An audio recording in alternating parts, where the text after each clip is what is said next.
Alrighty, let's let's do this. Let's do it.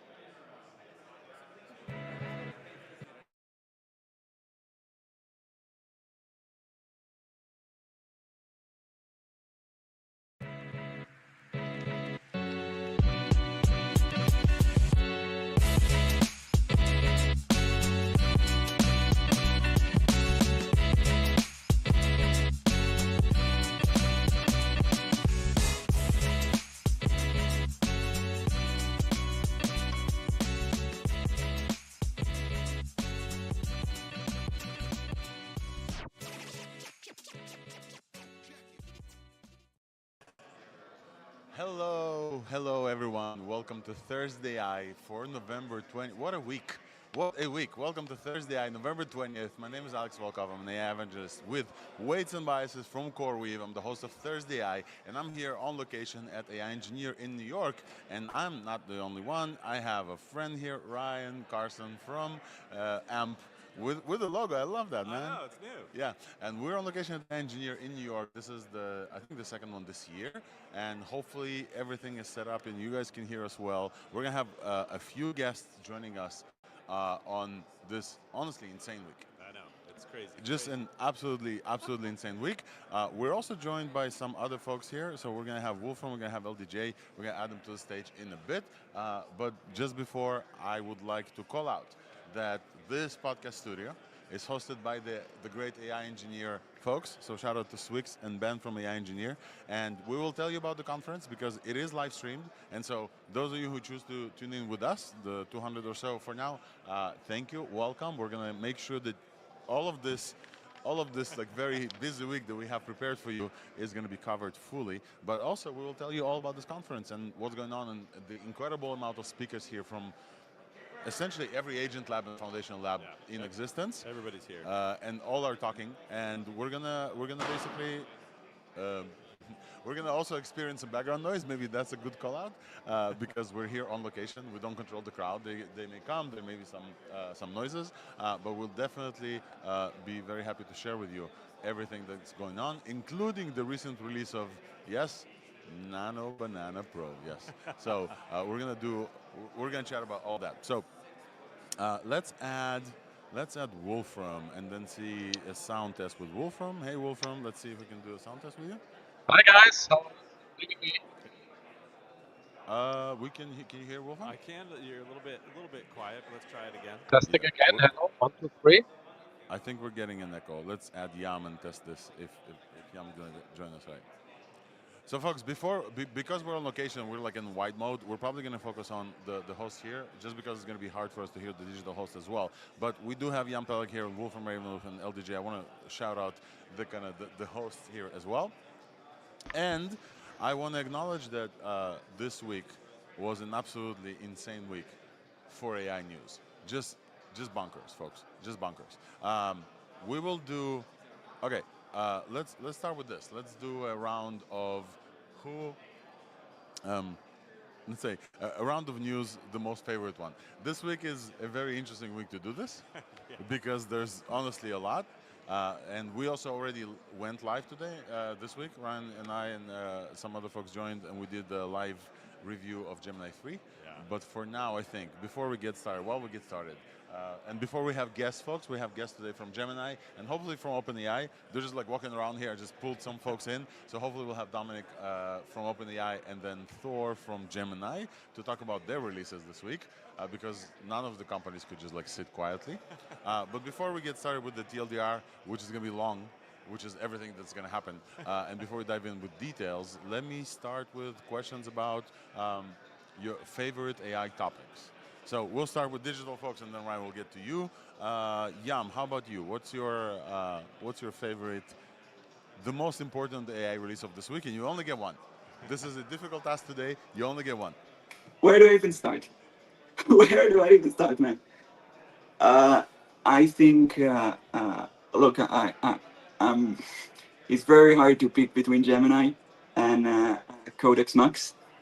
Both are insane. We also pretty much, it's still allegedly, but about to get another one, another very big release. And yeah, I want to say Gemini. That thing is a beast. However, I think that me and many people on the internet would like to have some rate limits issue fixed, because we all try and we all get rate limits like ridiculously quickly. Luckily, we have some Gemini folks here. We're gonna try and talk to them about some rate limits. Yep. But tell them the model is a beast. Like absolutely 100%, 100%. Righty, Wolf from all the way from Germany. How about you? Did you get access to many of the releases? No, but you only get one. You have to select the one. But I will chose Gemini 3 times because for me it's GMAS. You know, this is my highlight of the year, basically what they released. So sorry, I couldn't hear. Can you say again which one? Gemini?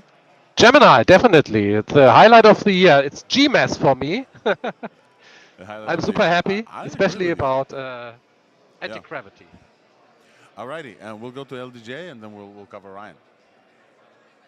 Yeah, since they both went with Gemini, I think I'll have to say, Codex-Max, but also because based off at least the coding benchmarks I was seeing, it looks like it is a little bit significantly over Gemini 3 in coding tasks. Yep.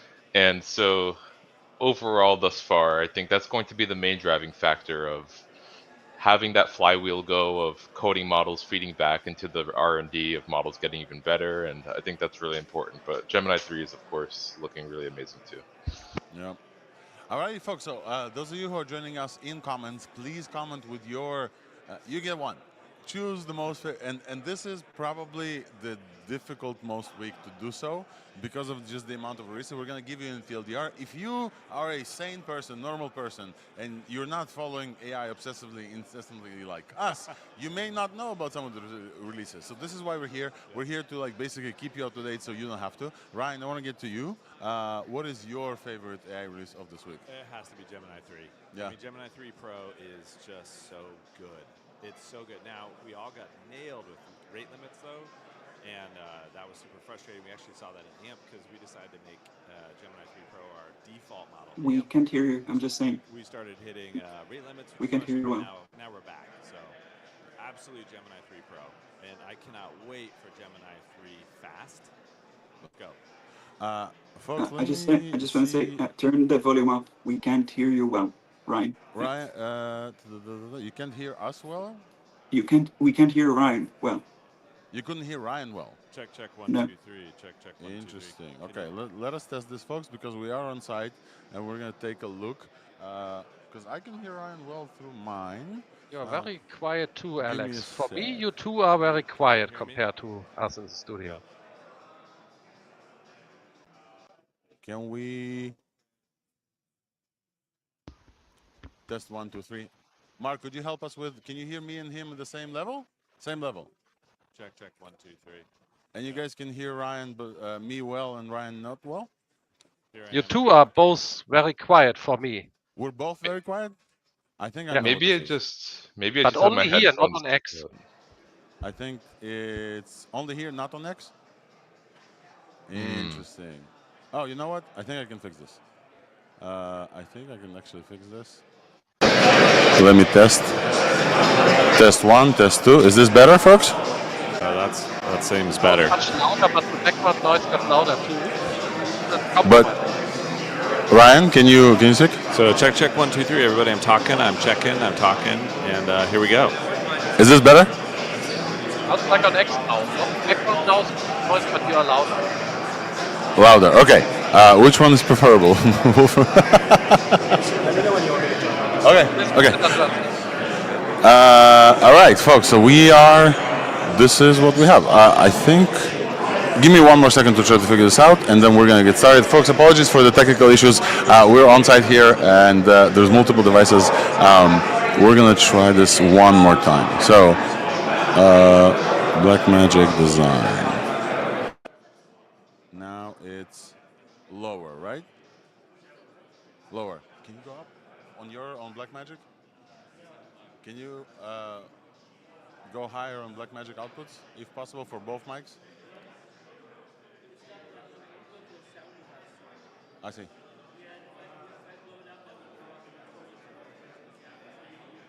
I don't care about the recording. They can hear me.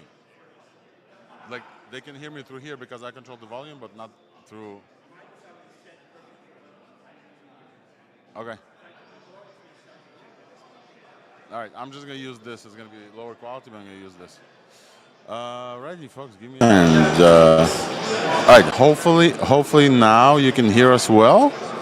Testing, 1, 2, 3. That sounds better to me. Yeah? I can't hear the background noise as much. Wow, that's way better. Okay. Wolfram, Yam.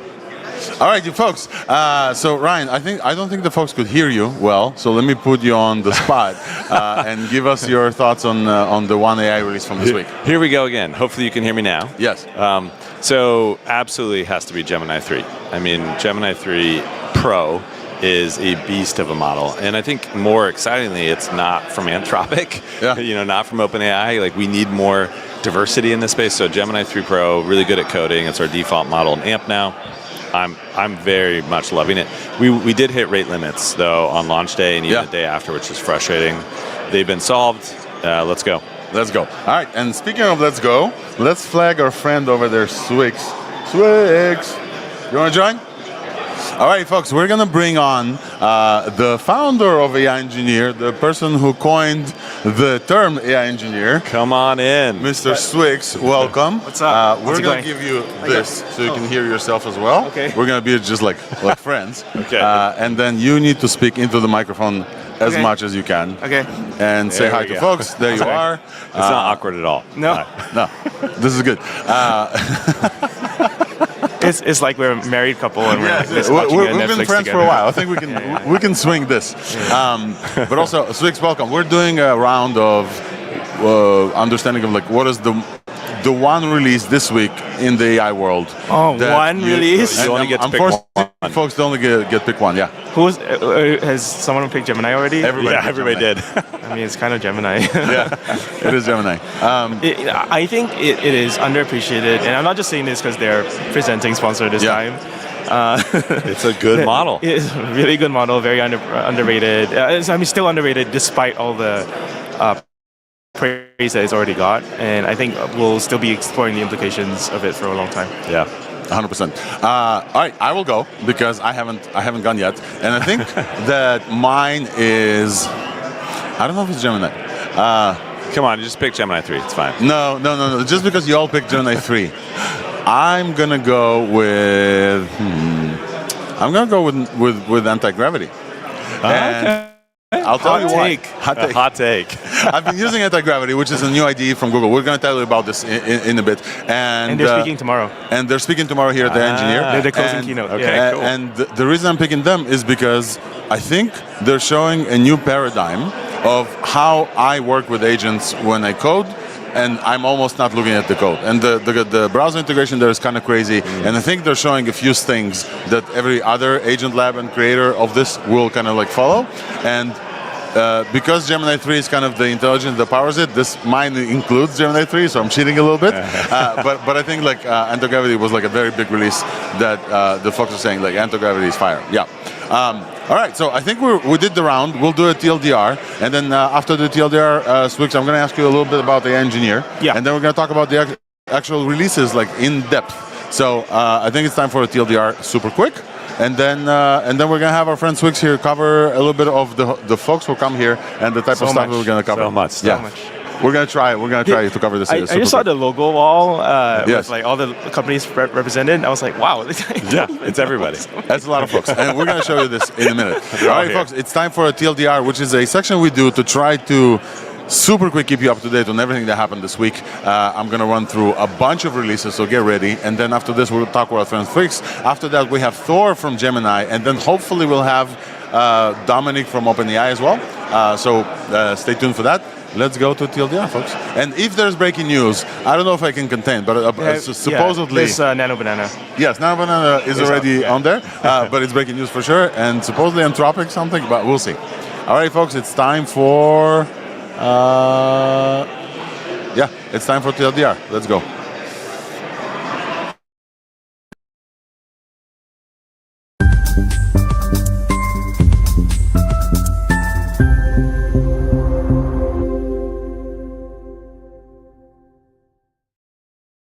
Alrighty, folks, this is the TLDR. This is everything that we have to talk about on Thursday for November 20th, live from the AI Engineer Conference in New York. This has been an insane week. Let me try to share my TLDR notes here with you super quick, because honestly, there's a lot. So we're gonna run through them super quick. I will just tell you that, like, in 1 week, Google dropped Gemini 3 Pro, and an agentic IDE, and generative UIs, and agent mode, and I think some more stuff as well.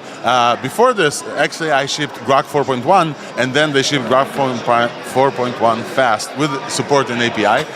OpenAI decided to not leave this party unattended and launched GPT-5.1-Codex-Max, which supposedly uses compacting to run for 24 hours based on their release, but also here in the AI Engineer, I chatted with an OpenAI guy who told me it can run for almost a week uninterrupted, which was crazy. And then we have Meta decided, you know what? If everybody's joining this party, why don't we as well? And they release SAM Segment Anything Model 3, which has support for 3D models as well. Wow. In robotics, there was another robot called Sunday that also launched and supposedly autonomously non-training on user data.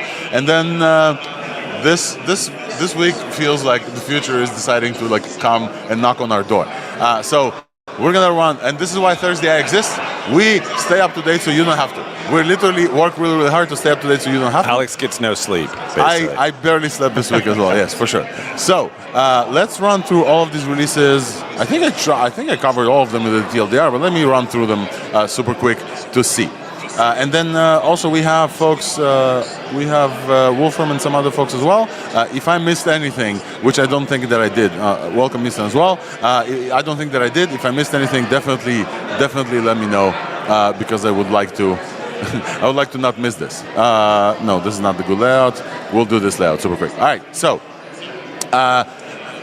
your hosts, Alex Volkov from AI Ventures Wits and Biases. We have Ryan Carson from AMP.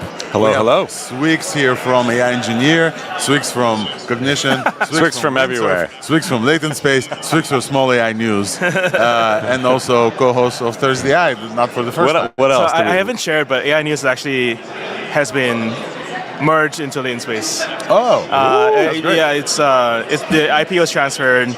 I'm working on the next version of AI News. But yeah, exciting. We need to simplify the introductions. Yeah. Okay. So Swix from Latent Space and Cognition, and co-hosts we have Wolfram Ravenwolf, we have Jan Peleg, and we have Nistin Tahira and LDJ. It looks like everybody's here in a semblance. We're on location, but also have digital folks as well.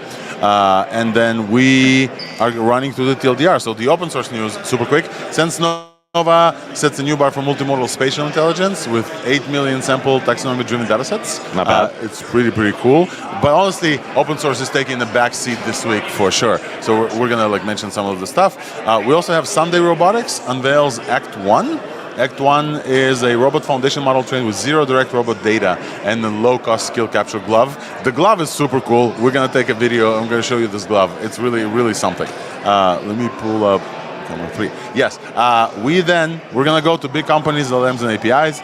I already told you everything that was released in one breath, but I'm gonna go a little bit deeper. Google finally unveils Gemini 3 Pro. It's a 1 million token multimodal agentic top intelligence that we have with generative UIs that it can do in Google Search and the Gemini app, and the anti-gravity coding ID, which is free. A free coding ID. That's also why I think this is like maybe one of. So this is my one beef. You can't use it with a Google Workspace account. Yes, that's you have to true. have a Gmail account. And literally, I can't use it because my Gmail account. Well, we're gonna have we're gonna have Thor from DeepMind come here, and we're gonna grill them on the spot. Just before, Elon decided to ship Grok's 4.1, which is a significant update. And you can see here, it has a 64% win rate on top of the previous Grok. And there's a bunch of evals as well that we can talk to you about. EQ Bench is almost top on EQ Bench. It was top on LM Arena for 1 week. And then Gemini released Gemini 3. And then they released Grok 4.1 fast in the API, including access to Twitter tools. So this is what I want to ask. So I want to ask both of you quickly. Do we think that is this the beginning of people actually using Grok for production in business? I've been using it for AI News for a while. Okay. Because a lot of news happens on X. Yeah. So yeah. Have you used the Grok API? We'll get there. We'll get there. Grok 4.1 Fast and Agent Tools API launched on Grok, and they're really, really cool. And we already used them for preparing for the show. And then OpenAI decided, hey, this party is a little bit needs to be more exciting. Too many people are choosing Gemini. They're not on the sponsor list, so they have to do something. So they launched, and always we know Sam Altman watches these releases. OpenAI launched two things: Gemini 5.1-Codex-Max with a long horizon agentic coding for 1 million token context window. But also the context window may not be as relevant because it has a native training for something called compacting, which we'll get into here, and 24-hour software tasks that can go almost for a week, which is crazy. And then also they wrapped GPT-5.1 Pro, which many folks say that this is now the top agentic model, even though Gemini also released a DeepThink. Yep. GPT-5.1 Pro seems to be like the crazy model. So many good models to choose from. And then the other folks, Microsoft, NVIDIA, and Anthropic, who are not mentioned here before, all announced a major partnership to scale cloud on Azure, and then also investment from both these companies into Anthropic. Yeah, $15 billion. $15 billion. So not bad. Literally every major foundational lab had something to say this week. They all clicked in, and this is why Thursday exists. And don't forget, I guess technically Meta is already mentioned. Yes. But we actually have Meta CodeGen, like from Super MSL, speaking tomorrow. Yeah. Really? On Meta Code World models, the model that they just released a couple months ago. Cool. Oh wow, that's so cool. Yeah. And so Meta, speaking of Meta decided to also say, hey, while our LLM is baking behind the scenes somewhere, we definitely want to participate in this party. So Meta released SAM and SAM3 and SAM3D. SAM is segment anything model. It's a promptable segmentation, tracking, and single image 3D reconstruction. And it's insane. Like, I'm going to show you demos. It's mind-boggling. Like, you upload the video, you click a thing, and you natural language say, hey, I want to segment out all the water bottles on this table on the video, and it just works. And it's mind-blowing. So if you haven't noticed that and then this morning, we're going to hit the breaking news button because it's well-deserved. This morning, Google decided to release another thing to just say, hey, we could have released it on Tuesday, but we waited for everybody else to follow with their announcements, and now we're going to announce another thing. So, breaking news from today. AI breaking news coming at you only on Thursday AI.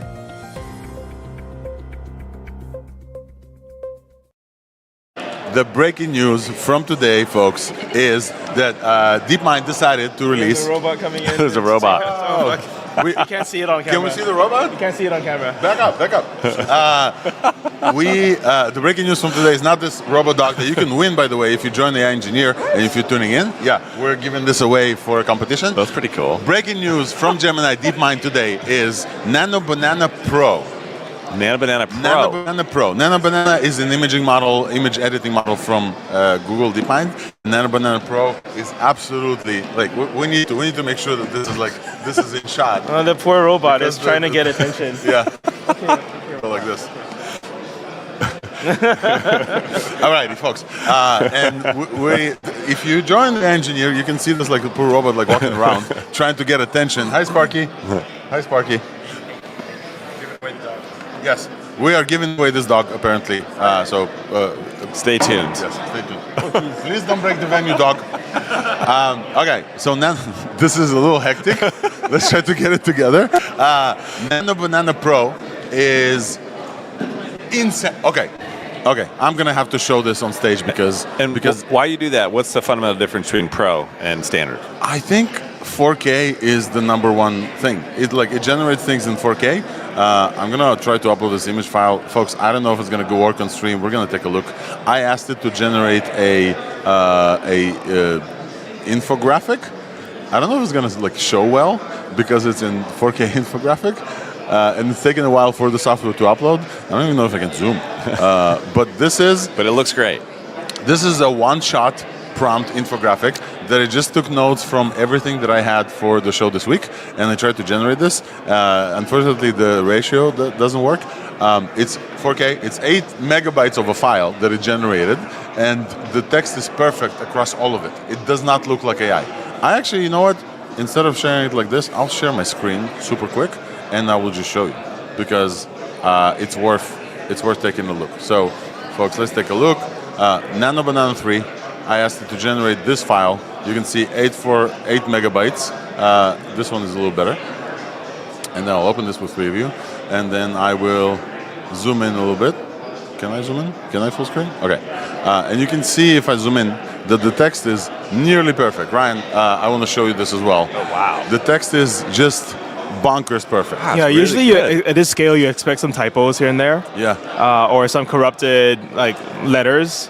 I don't see any. This is, and look at the resolution. This is crazy. Okay, that is amazing. And this is me, by the way. You Very, can very see handsome, my face. of course. And it generated something that's not me, but it has grounding with Google. That is and good. So it went and it found all the logos as well in another one that I did. So I'll show you the other one. The other one pulled in all the logos of all the major labs. So this one has, it probably has them in did it distribution. search or it just has it? It has search. Stored. It has search, and I actually don't know if it brought it and used it in context. You know what I mean? or- Did it memorize or yeah? I think it memorized the OpenAI logo because XAI is a little wonky. So, folks, this is Nano Banana Pro. Whoa, I think whoa. Thor's here if you want to talk to him. Yeah, we're going to get Thor up in 5 to 7 minutes. We're going to grab you. But before this is the TLDR. The last thing in the TLDR, folks, was Google also launched the Anti-Gravity IDE, which is an agentic windsurf fork of a VS Code fork editor that has a new and interesting approach to it. It has Agent Manager, which is an additional tool alongside the IDE itself, where you can talk to your agents. It's kind of like I want to call it like an inbox for agents. And this is for folks who don't really care about code anymore. And many vibe coders. I wouldn't really, say that. But they don't really. You can. We'll get there and we'll show this. And hopefully we'll chat with Thor about anti-gravity as well. But before this, I want to acknowledge our friend Swix here. So first of all, thank you for the podcast studio. This is awesome. Yes, Look at thank this. you. It's beautiful. We have nice microphones. Usually it costs a bit of setup, but we have to level up, right? You know, it's really nice. Last time you had to get a hotel room and I grabbed my backup microphones from Latent Space, break one of them, and put it on there. So this is, I want to acknowledge, this is the fourth AI engineer that we cover on Thursday AI. All of them besides the French one, I think. So the one in New York, the one in San Francisco, a couple of others. As always, I want to acknowledge you gave me the first opportunity as a podcaster, so I really appreciate this. But we've leveled up at our setup, so I'm very, very happy with the setup. But also, AI engineer has grown as well. So I want to acknowledge and also ask you about what is this one about? This is the AI Engineer Summit. It's a more selective event. You chose the people. What is this one about? Tell us. So we're starting to theme the summits, and when you look back at 2025, what is the most PMFE important theme of the year? I had a few candidates. I seriously considered doing voice as a theme. I seriously considered doing RL as a theme because RL obviously it's a very hyped topic. But if I'm really honest with myself, probably code is the most important, and obviously serves our audience the best. You work at a coding agents company, I work at a coding agents company. You guys are very interested in coding agents. Hell yeah. And so I think probably that was the right theme to choose for this year. And I think there's a lot to recap for 2025. There's a lot to preview for 2026. Every single model lab is putting out stuff. Anthropic didn't release their thing yet, but expect them to. And I think it is the preview of what's to come, because a lot of people are also using, for example, Claude Code to do non-coding tasks. And so I think it's just really coding agents are just agents, right? Agents need to be able to code, even if they're not specifically for coding. And I think that's something we also saw with MCP. Anthropic is discovering that, well, if you just throw everything in a JSON file, it's not going to work. To really scale, you probably have to write code to operate MCP. Same finding as Cloudflare. And I think that's probably makes sense as well. I think a couple other things that I'll mention for this summit. This is the first time we're really enterprising, focusing on enterprise for leadership and digital transformation. Hearing a lot of Fortune 500s prioritizing that as their top thing for 2026. And they're pretty serious. So like McKinsey is here doing their first ever AIE, talking about what they're seeing with their new Software X division, which is entirely focused on that. And I have a whole bunch of competitors, including like Dan Schipper from Every and AI&I, as well as NLW. They all have AI consultancies that are making a crap ton of money.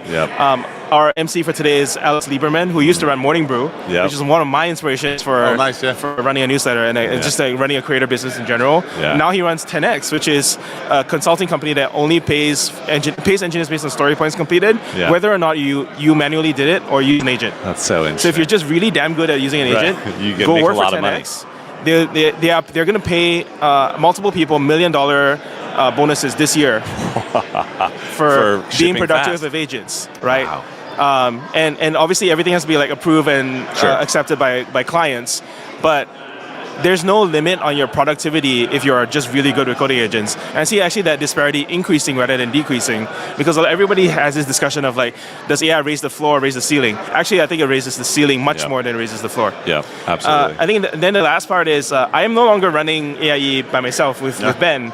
We actually have a general manager. So when I joined Cognition, I actually stepped back a bit from AIE, and Leah's running things now. So I just get to hang out and vibe with podcasters. Leah is a very cool person, and I connected with her on the first AIE, and since then she's like, oh, maybe I'll do one of these or two of these. She was a contractor. Yeah, she wanted to run her own business, selling handbags, and I'm like, maybe AI is also on your radar. All right, Swix. So we have here on the screen the agent labs and the model labs. Do you like the length sorting? So it's not alphabetical. I saw Ivan Leo here, and I was like, I love the list. Sort by length. It's sorted by length, not by. But also, you do have a call out for some folks who are like 3x or 4x speakers. And some folks who got like the top score. Exactly. So I want to encourage my speakers to compete. Nice. Because I think some people only they bring out their best when there's a competition, when they can win a prize. For World's Fair, we have best speakers. And then for online YouTube, we just have like top speakers. So anyone who got over 10K views. So I will just address the audience super quick. Let me switch the camera and like look directly at you. If you want yours truly to be the top speaker on AIE, my judge talk where I wear a fucking wig for you is on the AIE YouTube. Go watch it because it's only like 2.5 You're not allowed to do that. Stop. I'm allowed to do everything I want on here. You can show whatever you like. Let's compete. So Swix, we have. I'll actually show this like this. We have agent labs and model labs. You want to call out some of the folks for whose talk you're looking forward the most? You asking me to pick my babies. As every year. No, everyone is doing great. By the way, Ryan also has a booth talk that he's doing tomorrow. Yes. Nice. So I think that's really cool. I mean, like, more importantly, I wanted to call out this split that we established between agent labs and model labs. And so I think basically the thesis of an agent lab is emerging, where we are slowly converging on like, well, what does it mean to be a GPT wrapper? Like, do you have a role to play, or are you going to be steamrolled by the model labs? I think like this emergence of AMP, the emergence of Cognition and Cursor and all these companies, they're starting to show a path that is like maybe sustainable. And obviously this is like 5 years behind the roadmap of model labs. But there's a world in which agent labs are at least as well compensated. They are currently as well compensated as model labs, which is great. It's one of the reasons I joined. But I think the interesting thing is, well, are they actually more sustainable because they have higher margins? I think because they can jump between the R&D costs of building your own models versus the open models that are coming from China, and like Minimax is here as well speaking. And just do whatever you want in favor of the customer, because like everyone has this like thesis of like you have to build vertical AI domain-specific startups. Well, if you take that seriously enough, you're going to build an agent lab. I totally agree. For lawyers, for healthcare, for developers, these are all agent labs. I don't push back a ton, but I did notice, and I think there's a talk that you asked for, like a spicy take on this topic, that shows that Gemini 3 beat on, I think, Terminal Bench with their like very basic non-harnessy loop, beat most of the other harnesses with Gemini 3. So that's very interesting, and it's very interesting that nobody caught up yet on Terminal Bench yet. I mean, there's a specific reason why. It's just because they haven't opened up to the other agents. Yeah, we haven't tested on Terminal Bench yet. So no one's tried. That's why. Oh, you haven't tried it? We all want to battle them. Trust me. Yeah. Okay. So Terminal Bench, they just did V2. Yes. They're a small team. They're opening up. So it's not on there not because they weren't good. It's just they haven't tried it. Give us a second. All right, cool. Swix, I just want to call out the insane amount of folks that you brought on here from all the labs. I'm gonna run through them super quick, just so folks understand how much work it goes. So I know you're saying you're taking a back seat, but the speakers are my job. Yeah. There's a few things in the event to do. One of them is the venue and the podcast and running around and the sponsors management, like all this. But also there's the curation of the topics. Yeah. And this is you. Yeah. And then so, we had also the we have open invites, and then we have invited speakers. Open invites, we had 23 applicants to every one slot that we had open. Yeah. So I'm just going to read this out super quick.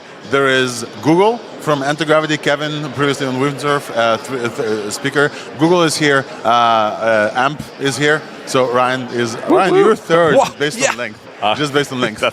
We have Ryan and Bayang also from AMP. Yeah. Itamar, our friend from Kodo, is going to show up as well. Robert from All Hands. Cursor is also here represented. And Live Code Bench. I think people don't understand how important Live Code Bench is. Terminal Bench gets all the buzz right now, but actually Live Code Bench is also like a top tier benchmark that people should be aware of. So I actually didn't invite him for Cursor. I invited him for Live Code Bench, and then I found out that he was joining Cursor. Oh, no way. So shout out to Naman Jain. And folks, just a reminder for folks, AI Engineer is live streamed right now for free. Will continue to be live streamed. So all of these great talks you can capture on AI.engineer, and the live stream is which right is there. Crazy value. People should understand, to have that content and this quality for free on YouTube is insane. I mean, there's just many people that will never be able to serve that are not in the US and whatever. But if you're in the US, you should come. Yeah. So we're going to continue. Google Labs is another one. Kath is here with Jules. Yes. Which is another agent. She's actually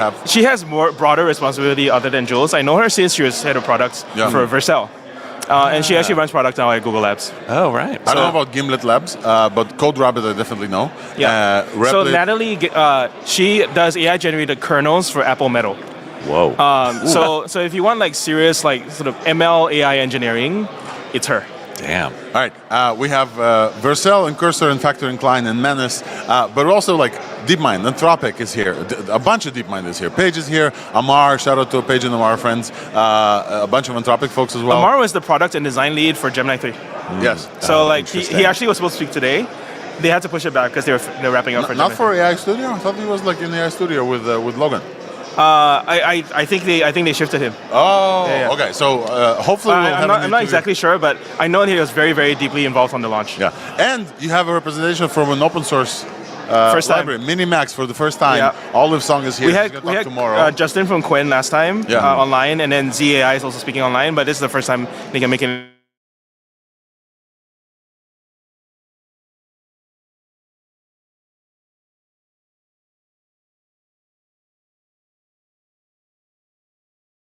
In person. Insane conference, absolutely. Yeah, go ahead. Yeah, like Capital One, Bloomberg, attendees or speakers. Atlassian speakers. Yeah. Speakers. Attendees. I mean, we try to not share too much because also I don't. Yeah, exactly. So lots of Fortune 500 in New York. Cool. The whole point of AIE in New York is we bring SF into New York. Yeah. And the startups want to meet customers, and the model labs want to meet customers, but the New York AI scene also is underserved. People just don't have good enough AI events here. In SF, every day there's some kind of weird AI meetup. 2 a day. Yeah. But here is we need to bring high quality events to New York. Amen. And the whole point of Thursday AI is to bring you, first of all, San Francisco to the internet where you can join, but now also New York, and we're going global London next year.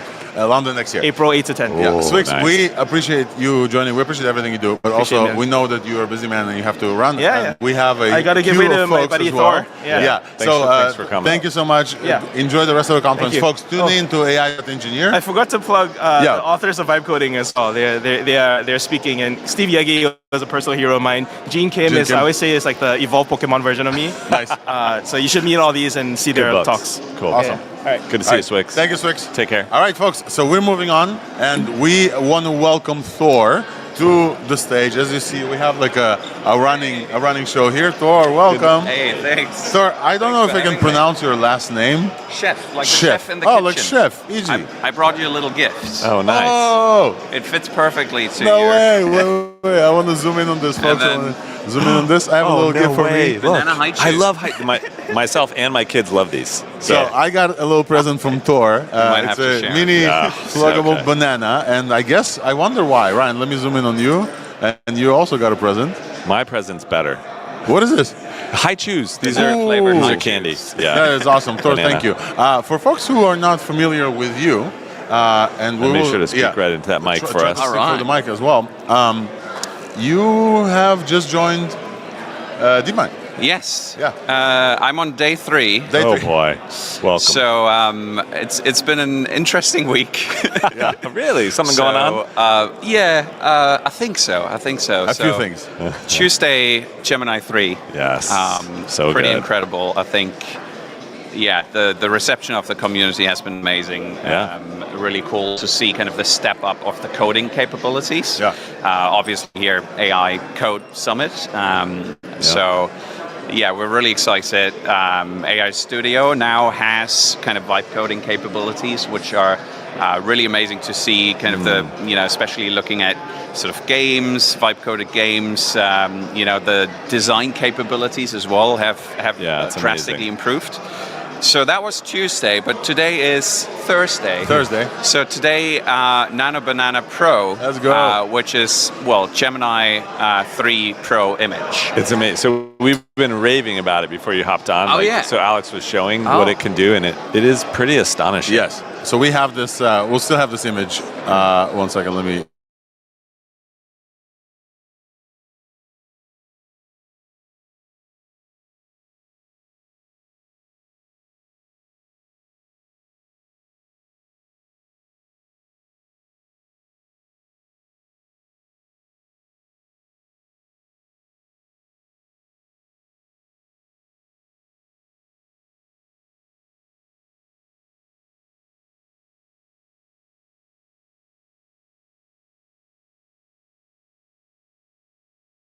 For everyone watching, we are trying to understand what's going on with the stream. Stay with us. Oh, we're for all a minute. still here. I thought we all Oh, yeah. disappeared. Okay. Oh, yeah. We're all still here with the audience. Except Wolfram. I think Wolfram's not here. Oh wait, he's here. Hello?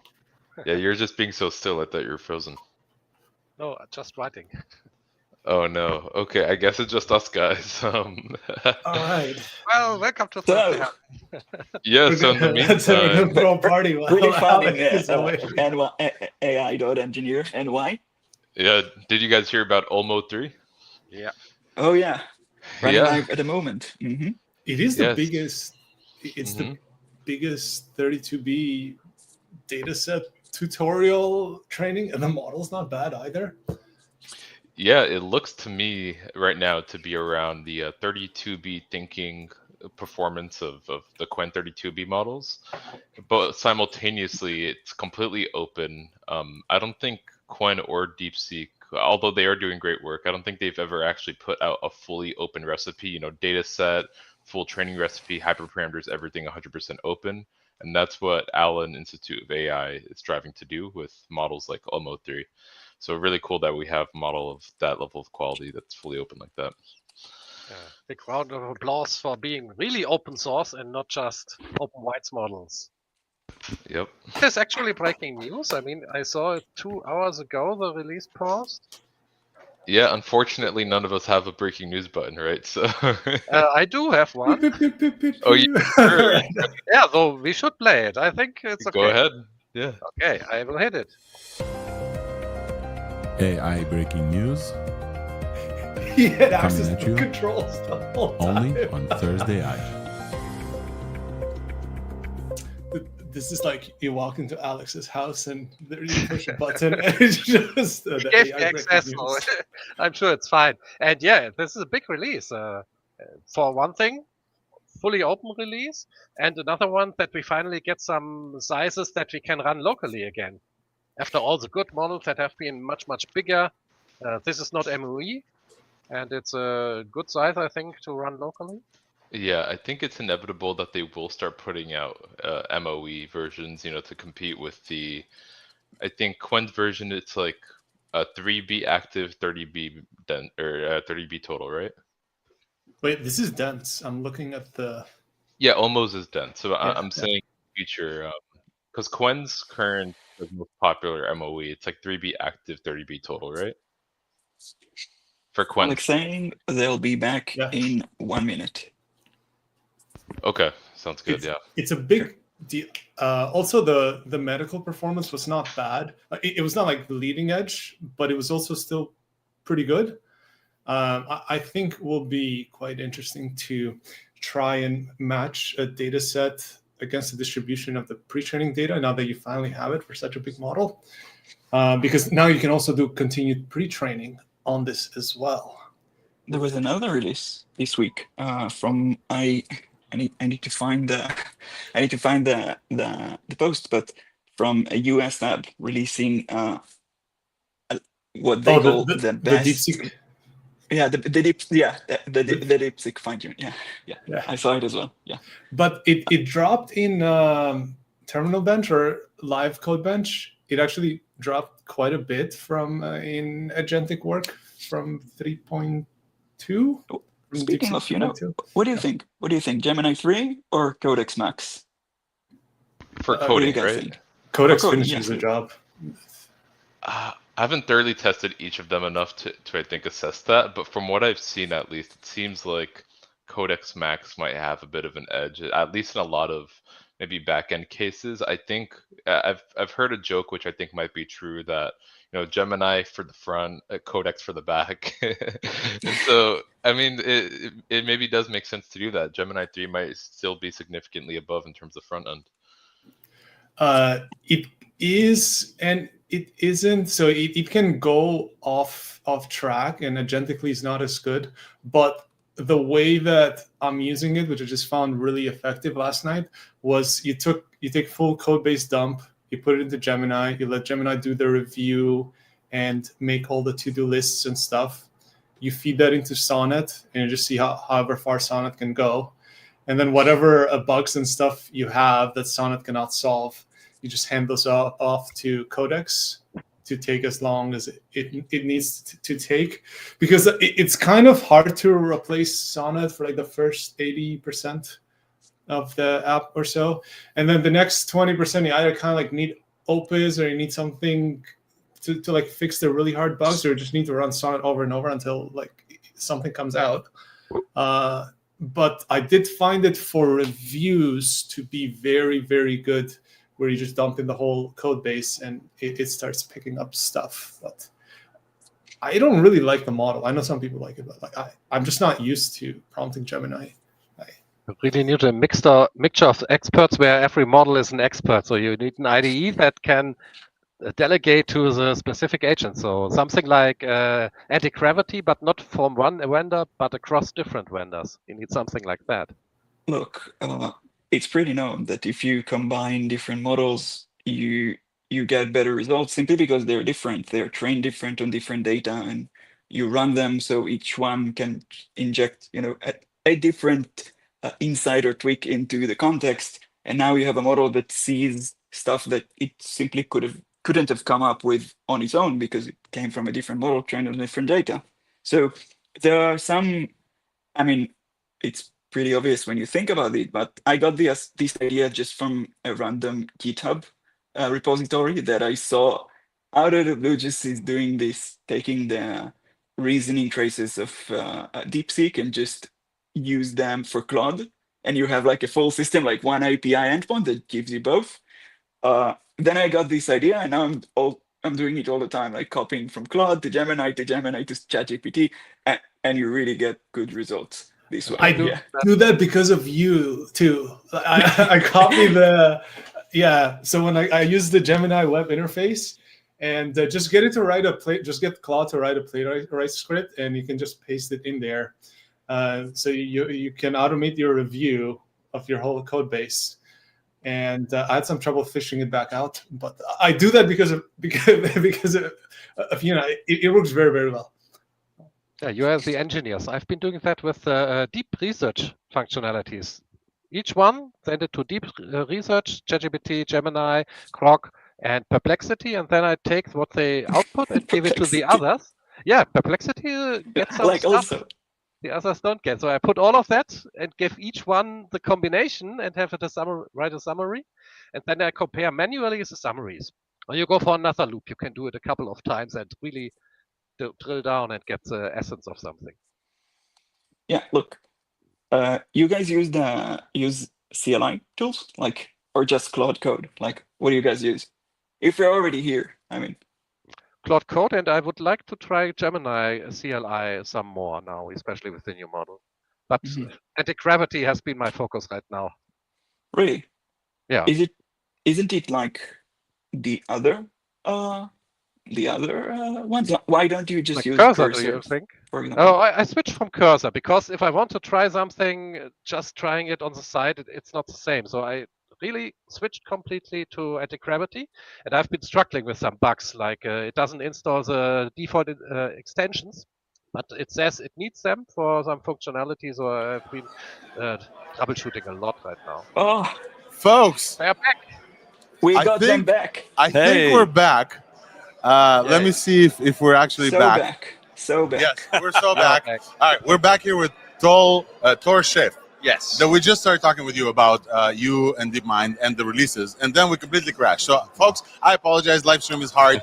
We're back now, and hopefully you can all hear us and see us, and we can pick up the conversation with our friend Tor from DeepMind. And just for the record, yes. it wasn't the DeepMind image. Yes, yeah. And also, it was like, the before scarcity of electricity. That everything dropped because I thought that like I'm sharing a too big of an image, but apparently just electricity. It's important. Yes. All right. So Tor, let's talk about some of the releases, and there has been a bunch, and I have like a whole page here of releases. Oh, amazing! Gemini 3 Pro was released. Yes. Anti-gravity was released. I want to talk to you about generative UIs as well, which is crazy. Yeah. Agent mode, which I get access to, that can do stuff in my Gmail. Anti-gravity we also mentioned, and I think there's something else. What is, of all of these things, your favorite of the releases? If you can, oh boy, pick your favorite kid. I think it's difficult to pick your favorites. I think what's probably the most exciting, also seeing that we're at the Code Summit, it's just the coding capabilities and the improvements from Gemini 2.5 to 3 in terms of the coding capabilities. So it's significant. I don't know if you know this, but we switched to it as our main model in AMP. Like it's our default. On Tuesday? Yeah. Nice. I mean, and we never do that. Like we've never switched to a model like when GPT-5 came out, didn't pick it. Yeah. But Gemini 3 was great. We did hit rate limits, which was killer. Ryan and I think this has come back. Ryan was sitting here in the beginning. He's like, and I told him Thor's going to be here. He's like, I'm going to tell him about my rate limits. So Thor, can you help Ryan with his rate limits, please? Yes, I hope so. Well. I think there were a couple of folks were running into that. Yeah, it's been solved from what I understand. But that's a good problem. I mean, everybody wanted to use it. Yeah, that's ultimately it came down. Everyone's like running their own benchmarks and evals and testing it out and making TPOs sure it's were on like fire. Probably it really is. Yeah, we are a show that's mostly and not mostly, but like definitely focused on evals and benchmarks, etc. Like we highlight them as well. I have a few benchmarks here to pull up. Okay. Gemini 3 with DeepThink, which is an additional thing which I would love to hear from you what DeepThink is. Received a 45% on ArcAGI2. Okay. It's like unprecedented. It's It's unbelievable. crazy. I want to go and try to actually find. You're trying not to smile too much. But like, how? Yeah, I know that you won't be able to tell us how, but like how, Thor? Tell us. Come on. Well, okay. I'm afraid I won't be able to. I'm on day 3. I'm still, trying to not say anything stupid. So that I think is my main focus here.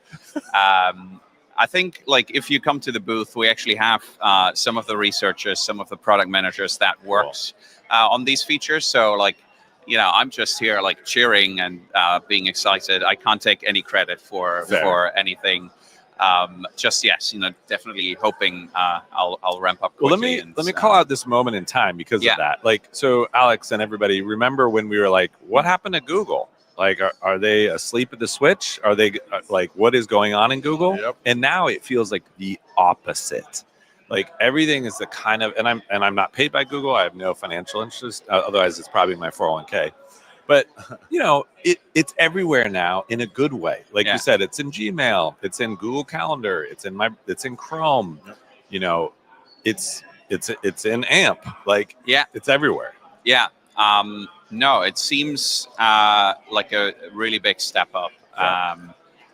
Yeah, everyone's very excited, which is great. I think my team specifically, we're working across kind of the Gemini API and the AI Studio. Yep. So like we've been very excited to see what people are building in AI Studio. Yep. So kind of if you go to ai.dev, I actually recently found out that is a domain that we have. I love AI.dev. It's I use it a my lot. favorite. All the So time, ai.dev, and you can look into the gallery. You can look at like some of the apps that people have been building with AI Studio, and so we're really kind of going all in on the vibe coding. Basically empowering everyone to sort of build their prototypes, their applications internally at Google as well. So, but People it doesn't do any deployment, right? So it correct? Partly, yes. So not kind of the full stack deployments, just yes. Right. So that's something that we're working on to really give you kind of the end-to-end. You build it, you deploy it, and so watch out, Replit. Sorry. Watch out, Replit. Well, I mean, which is fine. Like. Watch out, everyone, I'd say.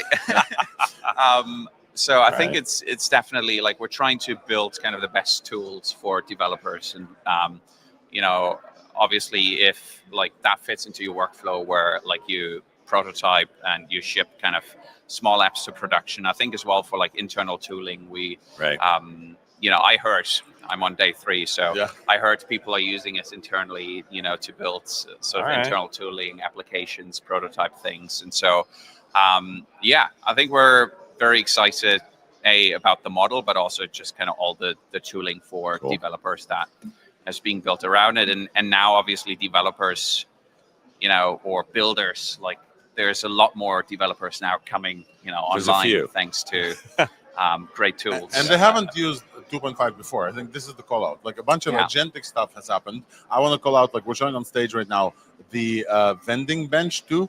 Vending bench is these like awesome guys that come. I love this benchmark. They put like a mini fridge in your foundational lab somewhere, and then they restock it. And the model is in charge of like sending them an email and saying, "Hey, the employees want this or that or this or that." Gemini 3 on vending bench went off the charts, man. It's just like absolutely it made a ton of money. It made $5,000. Yeah, I want it to replace my kids. I think the second one after this was Plot Sonnet 4.5 with like a little bit less than 3. So like vending bench, they consider this like long horizon running task because the model has to have a lot of stuff in its memory. It has to like pick up a lot of stuff. So this is considered a long horizon one. So it's really good at this. Gemini is also like, I think to me, Gemini is the leading multimodal model as well. Yeah. And that has been also improved. So we called out some of the evals on the show before, but like almost 90 the MMMU Pro, and I need to like find the exact like metrics evals there. Those are like absolutely crazy. And the thing that I love about this is because of the vibe coding paradigm. We'll talk about anti-gravity in a bit. Anti-gravity records itself, and then Gemini 3 sees that recording and acts based on the video. It's the loop that you need. The agent needs a loop. But I do it. So my one beef, and you probably can't control this, but you have to have a Gmail address to use anti-gravity. I can't use my Google Workspace address, and it's like, oh, interesting. Everybody in the world has a Google Workspace address, like so. It's like I think you're cutting out everybody. Yeah, I mean, to be fair, it came out on Tuesday, so I Come think on, we were like, work harder. Okay, no, fair point of feedback. You don't have any Gmail I do. address at so all. This is one of these stupid things. I do, but I couldn't log in because it was already attached to a different phone number. It was like two-factor authentication crap. Okay. So okay, good one. You're like, you we'll don't have a right Gmail? on that. What's wrong with you?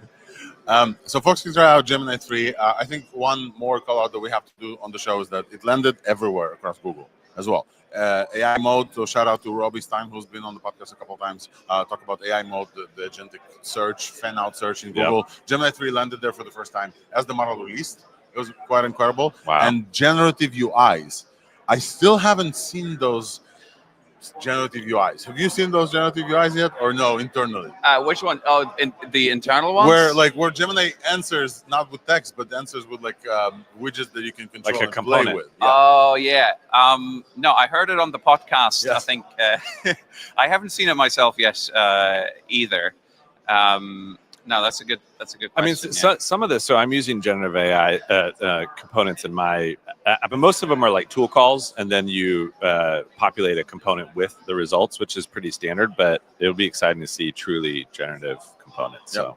And they're incorporated into Gemini and into AI mode. I think I've seen them once. Like, it's pretty cool when you ask it to like plan a mode. And okay, we're getting to DeepSync, and DeepSync is dedicated reasoning. Have you played a lot with DeepSync at all? What do you guys have to say about DeepSync? I've not played a lot with it, honestly. Yeah. No, even I'm trying to get through my onboarding task, but like Demis just keeps like launching things. I'm like, stop doing that. Yeah. And then, okay, let's talk about Yeah. Antigravity. I wanted Kevin here, but like it doesn't. It looks like Kevin can join us. Antigravity is an agentic IDE that was released. I play with it. I found it like super cool. I actually wanted to show some examples of this on stage here because of the few things that it has that's different than any other like agentic IDE. With the agents mailbox basically, where you can talk to agents, and it's powered by Gemini 3, but also supports other models in there as well. Yeah, GPT-OS in there. I think Claude as well. Yeah. I think when you said GPT-OSS, you pointed directly at Dominic, who sits over there from OpenAI, who we're going to chat to next, that was in charge of part of the I thought GPT-OSS. we're coming on together, so... Yeah. Unfortunately, we can like accommodate one more guest, so we'll give you like 5 more minutes. We're going to really go for 5 more minutes. I'm sweating. And that's it. So, anti-gravity. I saw this take online that why does Google have too many tools? And I have like my own take on this, but would love to hear from you. Like, what do you think? There's Jules. Yeah. And Kath Kotarek is talking here. There is Gemini CLI. Gemini CLI. Yeah. Which is probably more for like development. And now there was Project IDX. I don't know what that is. Yes. Gone. Firebase Studio. Yeah, Firebase Studio. And now we God. have Antigravity, which is a hard name also to get used to. Well, but it feels like Jules and Antigravity are like direct competitors. I mean, they're for Jules the same is a cloud thing. ID. Yeah. Well, Antigravity is a local ID. I mean, you but think it's gonna local cloud, it doesn't really matter. But it's an IDE. Yeah, no, it's definitely interesting. It's definitely also something I'm still wrapping my head around. I think the way I like to think about it is kind of like the VC ecosystem as well, right? So like VCs are investing in all these competitive things, hoping that one of them succeeds. Yeah. And I think that is pretty much where, Google is at. There's a lot of different efforts, and, some of them might succeed, some won't. But I think what we're seeing now is that a good amount of them are pretty successful. And so we're, just doubling down on that. And I think pretty exciting for developers, pretty exciting times to see, all these tools. I think what was really great with the Gemini 3 launch as well, kind of seeing all the, the partner integrations and kind of all these tools to basically be there for launch day and have sort of Gemini 3 ready and available for users. And it's been, I think, a pretty successful launch. So I can't take any credit. I'm still trying to set up my HR tasks. But it's been really exciting to see what the team is sprinting on. And I mean, I've seen kind of what's coming down the pipeline. So give us a hint. Well, I mean, Christmas will be delightful. I think. Oh man, I was hoping to take a vacation on Christmas. Folks, I want to show you Antigravity super quick because I think it's important enough to show the main differences. So Antigravity has a few features that I think are new and like fairly kind of interesting, novel. And one of them is artifacts, the artifacts feature. Basically, the model knows that when you ask it to plan something, the model knows to show you like a to-do list. And the to-do list, it checks off the boxes. And it does this not in the file, so it has like a task list. Antigravity would like to access microphone. No. But why you don't want to talk to it? No, I'm afraid it's gonna like ruin the thing. Yeah, and it's already downloading another update that just updated this morning. So the folks are really working on this. Yeah. And you can see a task list here. This is my leaderboard for Weights and Biases Wii, for example. And I just asked it to do some stuff. So it planned for itself. It gave me a to do. The cool thing about this, you can review the plan and give it instructions right here, or you can comment on any specific to do or a bunch of to dos and give it a comment like here. And then with this comment, the to do plan will change before it even starts generating. Cool. I found that that's super cool. Wow. And this is an artifact. This is not a file. It's like a first-party built-in thing, but primitive of the system. And the other one is walkthrough. So once the model starts doing something, it will generate this file, which is a walkthrough file, and will show you the implementation walkthrough of the changes it made. And this, to me, is much nicer to view than the running kind of conversation with the thinking and the chat, basically. Oh, so it's like a summary of what it's been doing. And because it has an integration with Chrome, and this is one other thing I want to call out, it has a deep integration with browser. It's going to open the browser right now with the Chrome extension. And then because it has a deep integration with Chrome via the anti-gravity browser control, it can take screenshots and videos. Wow. Yeah. It takes screenshots and videos, and then it puts you in this walkthrough. It just puts you like, hey, I did this thing. And it's like right here. And the more it will update, the more it will work. Right. It's a feedback loop for the agent. And then the last thing, and I think the most important thing, and this is the reason why, folks, I chose anti-gravity as my #1 update this week, is because the agent manager is a completely new beast. Yeah. And we are getting a few folks leading in the stage, so we're going to get a little bit noisy here. So let me get the microphones up a little bit. Check. Folks, this is the anti-gravity agent manager. And now... basically, what this means is that I no longer need to think in folders concepts, in files concepts. I have all my workspaces, which is folders. In every one, I have a conversation. So I have this like add Gemini 3 Pro eval to my evals, and then did the eval. Before this, I generated the Minar chart. Nistan, if you remember, we did this together, the Minar chart generated here. I also built this nano banana test where I had some access before, and I built this UI. And so when I have agents running on multiple things, I have this inbox. And they basically tell me, hey, the next step for you to do is to open the walkthrough. For Nano Banana or the Minar chart, you can open this. Here, I'm stuck in a CLI thing that I want you to accept. Basically, all these agents can run independently of me, and I'm like managing them. Yeah. So basically, this agent manager makes you a PM. It's your job. It's you're a PM now of agents versus just like a code editor that you work alongside. That's clearly the future. You're an engineering manager now. Yes, engineering manager. There you go. Immediate promotion. And I love this. And you can start a conversation. I'll call out one last thing about anti-gravity, which is really hard for me to remember off the top of my head. Why they called it this? There's a playground feature, and I think it's one of my favorite features here. Why? Because if I want to just test something out, like, hey, generate a 3D scene of a piano with clickable keys that I can play with my keyboard. If I want to just do that, I don't have to open the folder. I can just go into Playground, hit this, and it will just work. So it's not tied to a workspace. Yeah. Wow. And you know the innovation, the crazy innovation behind this? It opens the folder in a dedicated space on my behalf in like dot, anti-gravity. It doesn't matter. But like the fact that it's here, is cool. It's great. That's nice. All right, so this has been the update from Google and DeepMind, folks. We're gonna stop sharing here super quick. We're gonna show you the results of our anti-gravity response. Thor, thank you so much for coming on the show. Thank you. We really appreciate it. We threw you into deep water, day 3 of your work. I could ask you stuff about your previous job. You worked at 11 Labs for a while, and before and some other stuff. Incredible company as well. Incredible company. We love 11 Labs. We just had you connected me with. I forgot the name. It's too many. Paul, yes. Yeah, Paul. Paul was on the show. Amazing. It was great, and context overload a little bit. Right, folks. So we're going to move on to OpenAI now. Thor, thank you so much for coming. Take folks, care. We'll see you soon. All give Thor a follow. And while we bring on Dominic, Wolfram, I would love to hear from you to come in to give your thoughts about Gemini. While we bring on Dominic, we're going to go off. Yeah, sure. I can. Are you hearing me? No, you are muted. Okay. Yeah, Yam can also add something about the Gemini CLI and so on in the next step. But should I talk now? Or? Okay. We are not talking to each other, so I'm talking. So yeah, we're just bringing up Dom. Go ahead, Wolfram. Okay, yeah, so I've been using Gemini since it came out directly for creative writing tasks and comparing it. And it's my favorite model now. It has replaced Sonnet 4.5, which was in Germany especially the best model so far. And Gemini did make even less mistakes in the German language, and in general, the writing was top-notch. Compared to, for instance, 4.1, it is so much better in the writing department. It's become my go-to model, my main model now. And interestingly, the system prompts I've been using with all these models, it is a smarter model, but it's appeared not to be instruction following as closely because it seemed to also have some kind of intuition where it actually I saw said that something. too. You can also, it's live on Twitter.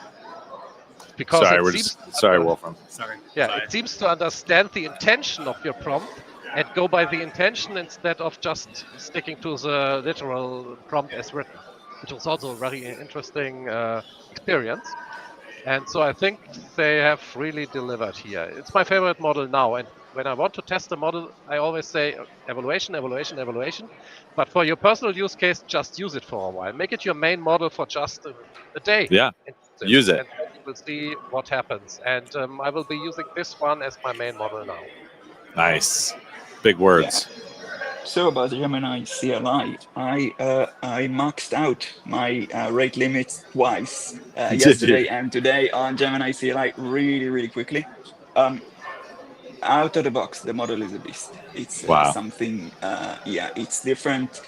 I'm using it on a Linux-based machine, so it can control the system itself. I've seen it do things that other models just didn't come up with. It could solve things that bugs that I just didn't see any other model being able to solve. And I compared. I gave stuff to Gemini, stuff to other models, and saw to see what's going on. I didn't have a lot of. I want to compare it to Codex-Max, which also is extremely powerful. Codex has always been an extremely powerful model, but I didn't have the time to try this and that. So I just want to say Gemini on the CLI is a great model. It's really good also for brainstorming through the CLI. Yeah, you can just talk through the CLI, like brainstorming what you want to develop. You mean Gemini, right? Yeah, absolutely. Yeah. It's a great, absolutely delivered. Completely agree with Wolfram. They absolutely delivered. Rate limits are a bit of a pain, but understandable. Everyone is saying it's they absolutely delivered, mean that everyone is using it. So I kind of get the rate limits. So yeah. Alrighty.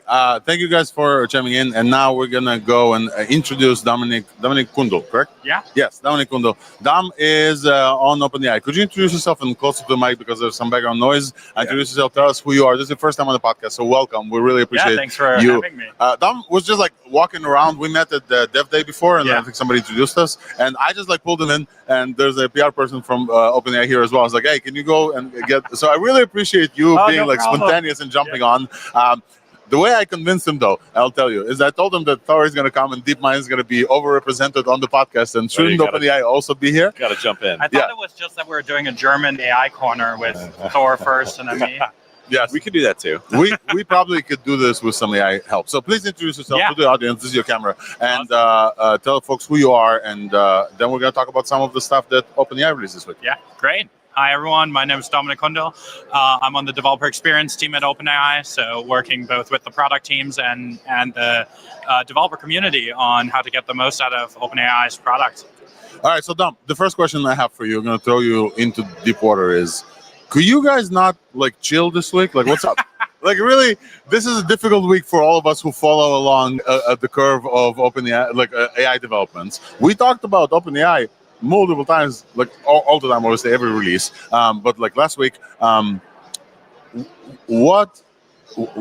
No, I'm just kidding. Obviously, why? But what is can you give us the high-level summary of the releases that OpenAI decided to cap the week with, bookend the week? After last week we had GPT-5.1 and GPT-5.1 Codex. So this week we released GPT-5.1 Codex-Max. Yes. And then also we tried to calm you all down to not make it a big deal, but we updated GPT-5 Pro to GPT-5.1 Pro. Yes. Wow. And I heard from a co-host of us, sometimes a guest of ours here on the show, Dr. Dario Unutmaz. This is like, he got access to 5.1 Pro, and he absolutely loved it. It's like research-grade intelligence. Honestly, it's been a crazy week. I haven't had time to play with the 5 Pro myself. Yeah. I think I did like one run, and it gave me like an insane answer. I don't even know if I have the capability to differentiate between 5.1, which is really good, and 5.1 Pro. That one is not on the API yet. No, it's not on the API. And also, technically 5.1 Codex-Max is not in the API yet. It's only if you sign into ChatGPT, into Codex with ChatGPT. Got it. Okay, so it's not available Codex by API. Got it. It's going to come into the API soon, though. So does Codex choose when to use the Max model versus? No, it's the default now. It's the default. Okay. So if you have the latest version of Codex, it's going to be the default. It sounds expensive. So I thought, oh, this is the most expensive. No, it's actually like the model we focused on giving you almost the best of both worlds. The model is both more capable, but it's also faster and more cost efficient. Wow. How does that work? We made it the default. Cool. Love it. OpenAI is not great at naming. So really saying OpenAI GPT 5.1 Codex-Max. Yes. With ultra high think or extra high think or extra high. Yes. So if there's an opportunity for me to give some feedback, the naming is not amazing.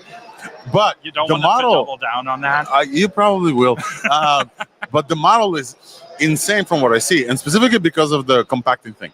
Yeah. So I just want to tell folks, when the model was released, the kind of the autonomy and the long horizon running task capabilities of this model are not just a straight line continuation into like, okay, we've doubled the context window. I think the context window is still in the 1 million area.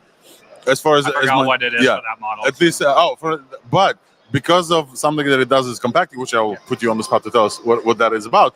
Based on the actual release notes, it's running for like 24-hour plus tasks, which is, if you follow the METR kind of like long horizon agent things, it's just like out of distribution continuation of the previous model. 24 hours was not in the realm of things. And I chatted with an OpenAI person that told me that like it could run for way longer than this, also because of this compacting thing. So just for folks who are listening who have no idea what I'm talking about, models have context windows. Basically, how much memory they have to be able to process some things. Yep. And context windows, the more they get filled, the less the model, especially in the agentic model that helps you code, is performant. Because it kind of like starts losing facts. Yeah, it starts it's like short-term memory. Short-term memory, exactly. But now this is a compaction thing. It's basically what? Can you tell us like what that is? Yeah, how does it work? Yeah, I mean, we already had like compaction in Codex that you could like either manually trigger or if it will get to a certain threshold.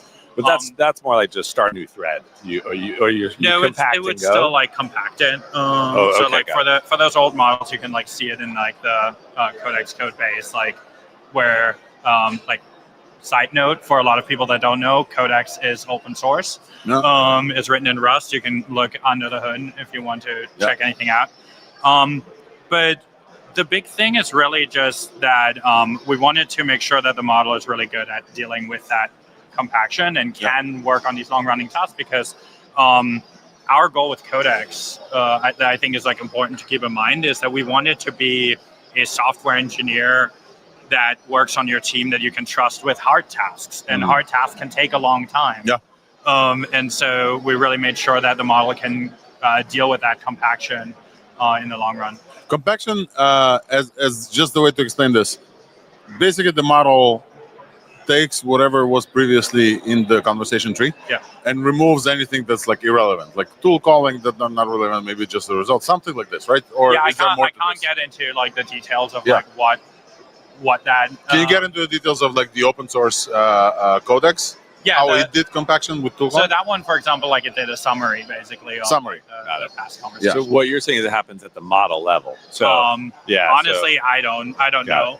But yeah, I can probably say that this is what I heard as well. That and this is some of this is results as well. That GPT-5.1 Codex-Max was trained with native compaction understanding of what this is. What this reminded me of is that back when MCP was just getting started, other models were not good at understanding MCP. And Cloud was really good because they trained Cloud to be native in MCP. And so the reasoning didn't take as much Right. So that the reasoning process didn't take as much to get to the same level. Yeah, that and makes so sense. it feels like when you natively train the model with RL, which everybody uses for everything, and I know OpenAI, like folks sometimes don't like to talk about their RL, but RL is there. It just becomes better at this task. And so we see here efficiency, like 30% fewer thinking tokens compared to predecessors in median. Yeah, that was the other part, right? Like we know that like the people always want faster and faster models, and so like a big focus was that like the model is actually more efficient in its tasks. So like if you're looking at the graphs that we published in the blog post, you can actually see that like even for the same levels of reasoning, like the model got significantly more efficient in using using like fewer tokens to get like better results. And so I think that's like one of the biggest standouts and why we made it a default. So it's not max in the sense it's like the most expensive, right. But it's actually better. And it's not just better in the like general sense. One of the big things that we've heard is on Windows, like the model struggled with like things like PowerShell, for example. So we actually made the model better at knowing Windows PowerShell. shell commands. Nice. And we as part of that, we released an experimental sandbox in Windows now. So hopefully the experience is going to be better for folks. When do you think you'll ship the model in the API? I don't have an exact date, but we're trying to get it out as soon as we can. Cool. Nice. And Ryan is asking because I'm assuming the AMP would like to test it. We want to try it. AMP. Come on. So, okay, where is this available right now? It's available in Codex in the Codex ID extension as well? Yeah, right? So it's in the ID extension, the CLI, and the web cloud tasks if you're using those. Yeah. And everywhere, if you have the latest version, it's defaulting to that. Yeah, we were talking about with Thor before in Google. We're talking about the different offerings for Gemini CLI as a CLI tool, and then Jules as the coding tool, and then now Anti-Gravity as the IDE. They don't think they have an extension, but I'm not sure. Yeah. And we're like, why? There's like so many. We didn't ask them. And Codex is all that. Also, those products were under one name. So there's a Codex Cloud thing where you can just like go and hand off agentic task for cloud. Yeah. There's a Codex CLI extension, which is like just Codex. And then you guys don't have an IDE yet, but there is an IDE extension, which is essentially a sidebar extension, like Line or Rue or for like folks. VS Code or whatever. For every VS Code out there. Yes. Yeah. So Codex is like all that together, and this new model is available there. Correct. Tell me about high and extra high. What's up? Like, what is this? So we introduced extra high as like we know, like generally our recommendation is to use the medium level for most of your tasks. Like it's actually a great day-to-day. It can deal with like very complex tasks even on medium. Cool. But and then we had a high reasoning level already, but we figured there were like tasks where for your really hardest tasks, sometimes you really don't care about how long it takes. You just want to crunch it out and you want results. And so that's what extra high is really for. And I know that just makes the name even longer. Yes. But, I'm going to try to add the screen here to show the folks. So we have incredible results on Terminal Bench. Terminal Bench 2 just launched with 5.1 Codex-Max. I don't know sure if this is high or extra high. 58% on Terminal Bench. Dude, Terminal Bench launched, I think was that last week? Yeah. This week was insane to me. So I don't know if it was last week or 2 weeks ago. But like we talked about Terminal Bench just launching, and the state of the art when they just launched was 50%. Yeah. And I think this was Warp using GPT-5. Right. And then 52%, and then like jumps to 58. I think Gemini also like tried to get there. I think this is now state of the art on Terminal Bench. I think so. And then we like this is the extra high part here. So we're showing also in SweetBench Verified comparison to GPT-5.1 Codex-Max is basically cheaper and faster, looks like, and more accurate across all the endpoints. So the low ones are just run for less tokens with higher accuracy. The medium one, pretty much the same accuracy, maybe a little bit higher, but significantly less tokens. Exactly. So the medium was 14,000 tokens, and the medium for Max is 9,000 tokens. And then the high is like significantly high in score, while also being less tokens. And one of the things that we still have as part of this is still the thing we introduced with like GPT-5 Codex originally, which is adaptive reasoning. So like even though if you're setting it to like medium, that doesn't necessarily mean it's like overthinking complex questions. It actually can still, or simple questions, it can actually still adjust for like simple questions, respond quickly. Cool. And like I've caught myself with this a couple of times where I'm asking Codex to do something, and I think it's going to take a while, and I turn around and it's already done. So like, if you've used Codex before, you should really feel like a significant speed up. So is adaptive reasoning like the same model, or do you do a quick call out to like a really fast model to decide if it's a complex task? No, the model has like adaptive reasoning. Wow, cool. So anything else we didn't cover? I would love to talk to you about Pro 5.1 Pro, and I have this question for you. Basically, how the hell am I supposed to tell if it's better than 5 Pro? Like, how do you guys have? Like, I'm assuming there's evals in place, but for who's the target audience for this, and how can they tell if it's actually better for them to wait these like 5, 10, 17 minutes that Pro can go on like a long tangent? I think it's a good question for like everyone sort of has like a different threshold, right? Like I've loved using 5.1 Pro for like the tasks that are like really getting me to like, I can't get the other models to like give me a result. So like I don't necessarily default to 5.1. In ChatGPT, you also have the option to like when you like trigger 5.1 Pro and it like takes too long, just like go skip it. But like I try to not resort to it immediately, and like I don't know if you've seen like the Oracle tool that has been like circling around Twitter, where I think Peter Steinberg is the one who built it, but like he basically built a little CLI tool that he can give to like Codex, for example, to like pop open ChatGPT in the browser, send off the task to Pro, and then like get the result back, and like seemingly he uses that when like Codex reaches its limits. So like people have really been like mind blown for tasks that like they didn't think a model could solve it. Like I think Theo posted about it, where like he gave 5.1 Pro like a puzzle from DEF CON. And it solved that. So I think I have some facts here for Codex-Max and 5.1 Pro.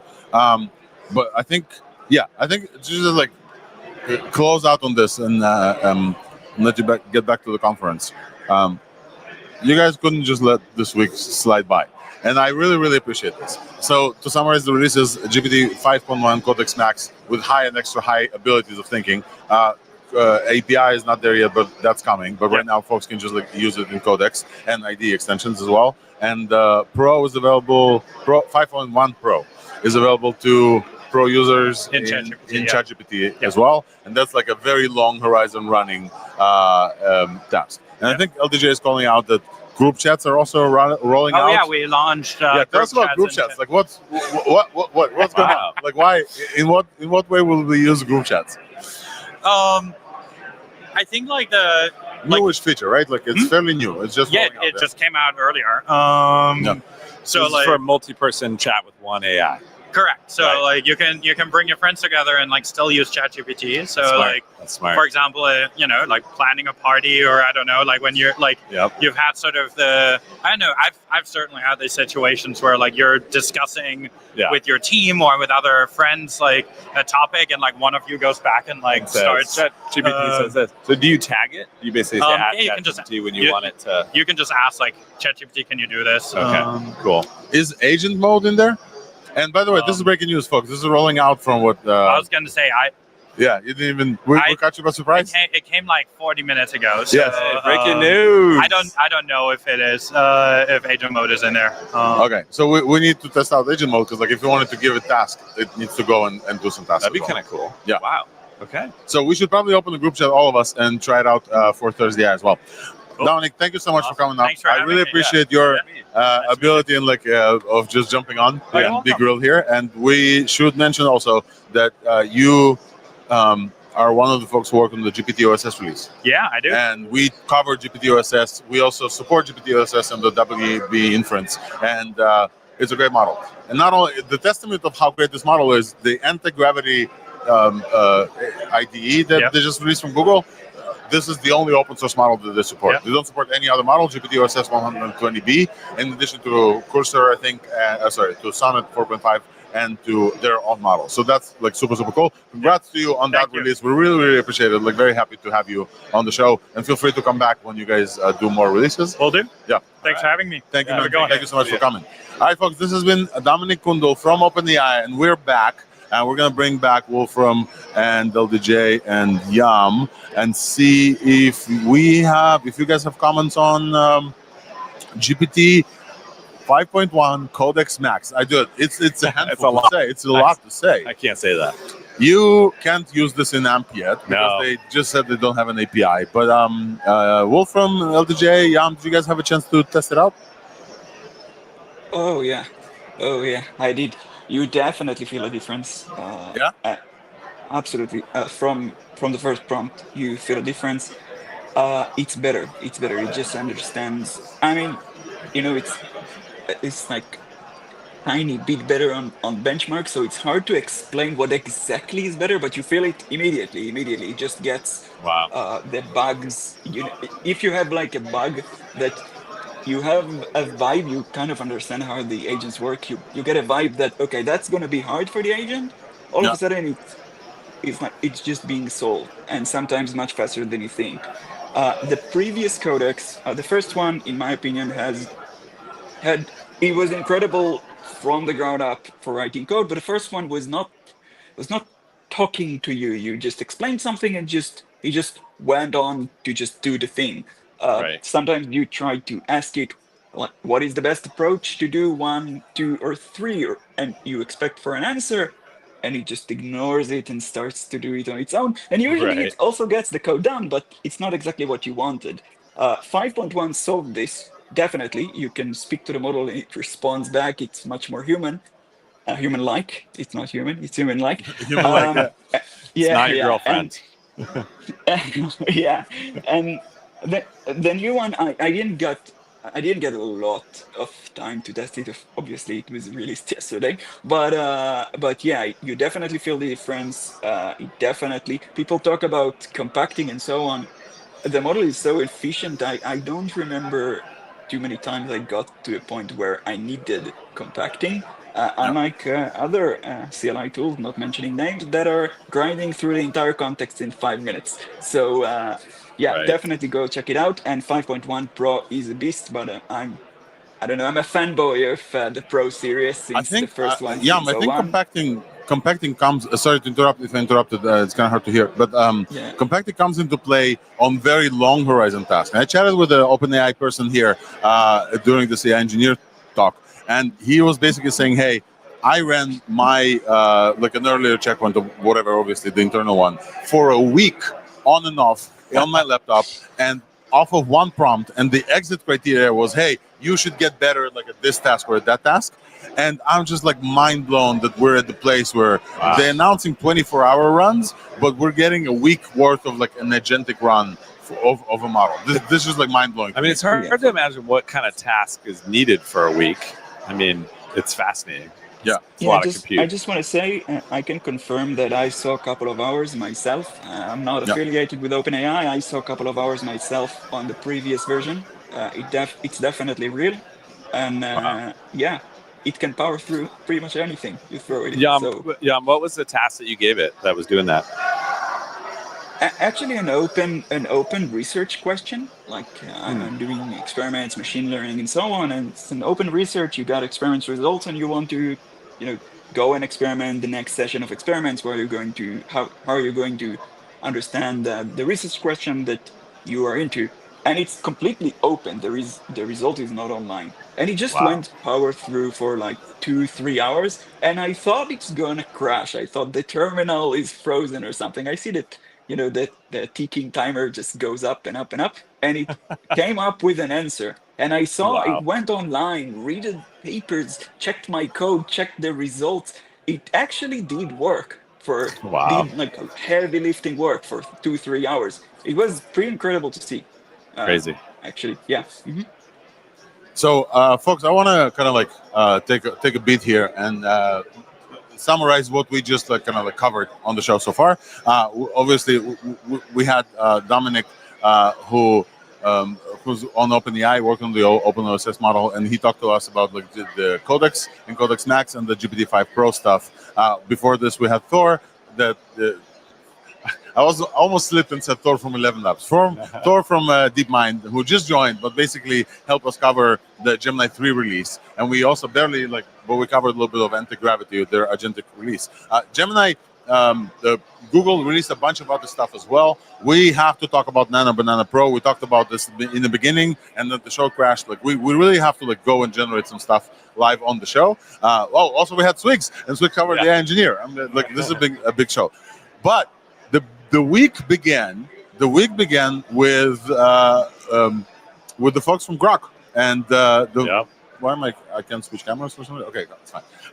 The week began with folks from Grok just absolutely releasing the top intelligence for one day. It seems pretty good. I don't remember any other one-day top release from before.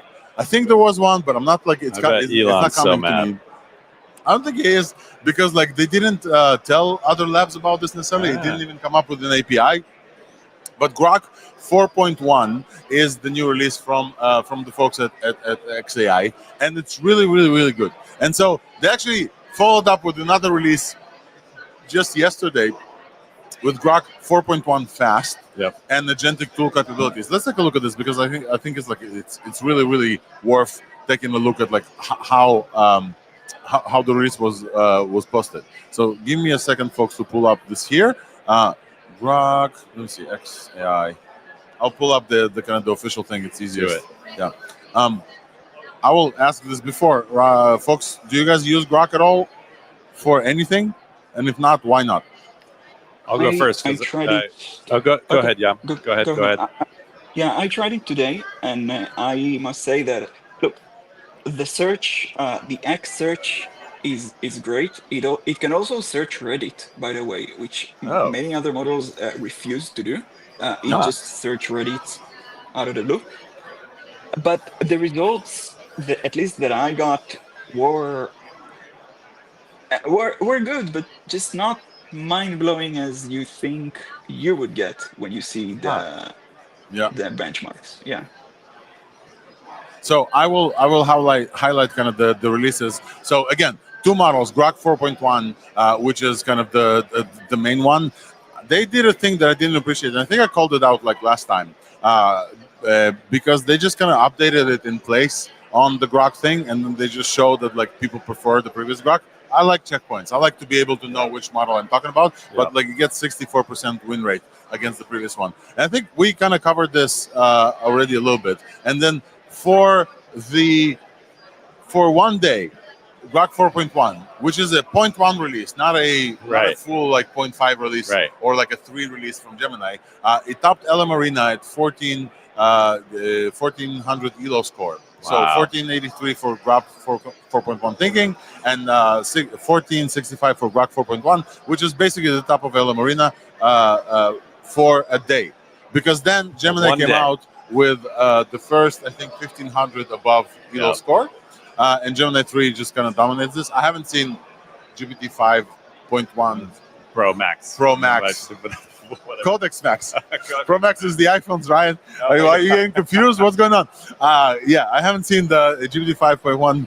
Should we call this Pro Max? I think it's going to be easy. I like it. Codex-Max or the Pro on this. But then also, shout out to our friend Sam Peach, EQ Bench, and Creative Writing are almost the top of the charts on Grok. Wow. But I think that this is not the whole story of Grok, and I want to pull out kind of the actual tweet, because Grok 4.1 Fast, this is the one that most people can use in API. I don't know if you guys used it already or not. We don't. This was released 18 hours ago, folks. So we are breaking new ground and breaking news here. 4.1 Fast and Agent Tools API. I honestly haven't had a chance to play with this yet as well. Basically, their best tool and coding model with 2 million context window. 2 million? Yes. I mean, I'm so curious what the effective number is, though, because we all know with Sonnet 4.5, it's supposed to be 1 million, but really it's 200 to 300K. Yep. So I mean, what if it's 1 million that's effective on Grok 4.1? I actually want to see if they posted the notes about the ruler benchmark I think they use for this. And do we know the cost? Yes, we're going to take a look at this for 2 million. Agent Tools API, which gives agents access to real-time X data, web search, remote code execution, and more. This one, Ryan, I want you to see this because the folks on stage are seeing this. This is the Tau bench. This is a agentic independent evaluation from artificial analysis. Grok 4.1 Fast is an insane performance here. For cheap. With a very cheap total cost of $5.55 and overall accuracy of 93%, which beats Gemini 3 Pro that just released, and 10x's the price for $5 versus $57, and accuracy is also higher. Beats GPT-5.1, beats 4.5 Sonnet, and beats the previous Grok 4 Fast. Yeah, significant. Can you summarize Tau bench? Like, how does it work basically? No, but we can take a look. Right. T2 bench. I could summarize it. Yeah, go ahead, LJ, so please. There's multiple sections. There's a airline section and a retail section, and it's meant to be a agentic, somewhat computer use, but kind of a multi-hop reasoning agentic benchmark for doing things like acting as an employee that would help book airline tickets, or doing things that would be similar as like customer service for a retail environment, and simulated things like that. Got it.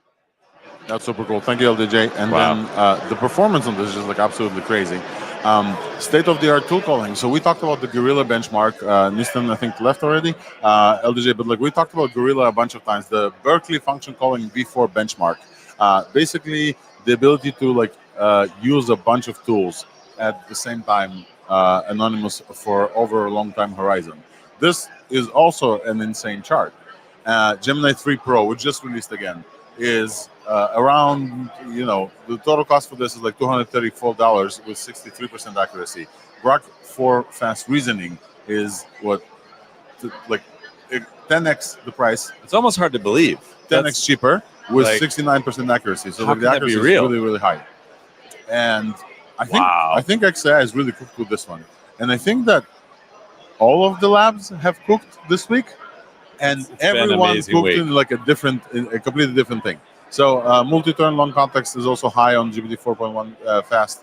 But I think the highlight, and I think that I wanted to talk about this before on the show, is the tool calling and the specific tools that XAI has access to.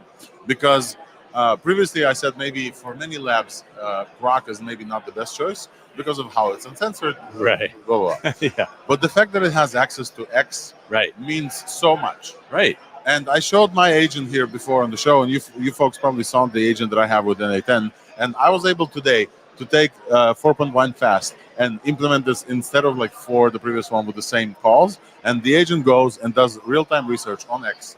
And X is, with all the bad issues about X, is also probably the topmost place for real-time understanding of the world for news. And just the amount of stuff that the Grok can deliver based on this tool calling is just absolutely incredible. Yeah, and this is very exciting. Like, if this pans out to be real, I mean, I think all of us that are building agents are going to have to take it seriously. Yeah, and I think you guys just now have access to an API. I haven't done testing for it yet, but definitely something that I plan to do after the show and like show give it a try. Anything else on the Grok release, folks, that you wanted to cover? The release agentic toolset, search tools. Okay, so let's maybe cover the tools that they have super quick. I think those are important, and then we can move on to some other stuff. I'm curious how good their web browsing tool is. Their general web browse. I think you mentioned they also have Reddit search, which is, I think, an agreement that they have with Reddit that many other labs don't have, right? I don't know about the legal aspect of this, but I can tell you for sure they have Reddit search. You don't even need to mention Reddit to see in the sources the model goes on its own to just to search on Reddit. Other models outright refuse to do this. Even if you ask, even if you insist, it's very hard to get them to search Reddit. But Grok just do it on its own, and also it can search X, and X is a valuable source of information. We're all on X, that we know. So yeah, for this. Can I tell you guys a story about the X search that happened? So basically, I'm using this in my agent to wait. Okay, I'm using this in my agent to bring me some more information about any release, right? So I basically grab a tweet and then I expand this tweet and I was like, hey, go search about folks who are talking about this release, maybe not mentioning the exact name, etc. And what happens is it brings me a bunch of AI influencer threads that have no more information than the actual release. And I'm looking for the researchers, I'm looking for folks who say retraining, I'm looking for these things. And unfortunately, I have to mute some folks who overuse the word wild. Like, it literally, if it uses the word wild, I don't want it in my X summary for X. Wild. But it's definitely wild. All right, folks. So we are back to, I think we've covered most of the main releases. Let's just take a bit here and like think about, do you guys remember ever this insane of a week? No, I can't breathe. What the fuck? No. Every major lab, and we haven't even covered Meta yet, and we're going to talk about SAM3 and 3D in a second. And Google decided to say, hey, we know how this game is played, so we're gonna announce something. It's going to leak. All of those people were going to leak this. OpenAI is going to release something before or after to try to capture the media attention. And then we're going to release something again. So they came up today with the Gemini, with Nano Banana Pro, which was insane. And also we're going to take a look at this as well. And it's busy. It's busy. And we all have to build on top of this stuff. What did you all think accelerating means? Yes. If not that, what did you all think it means?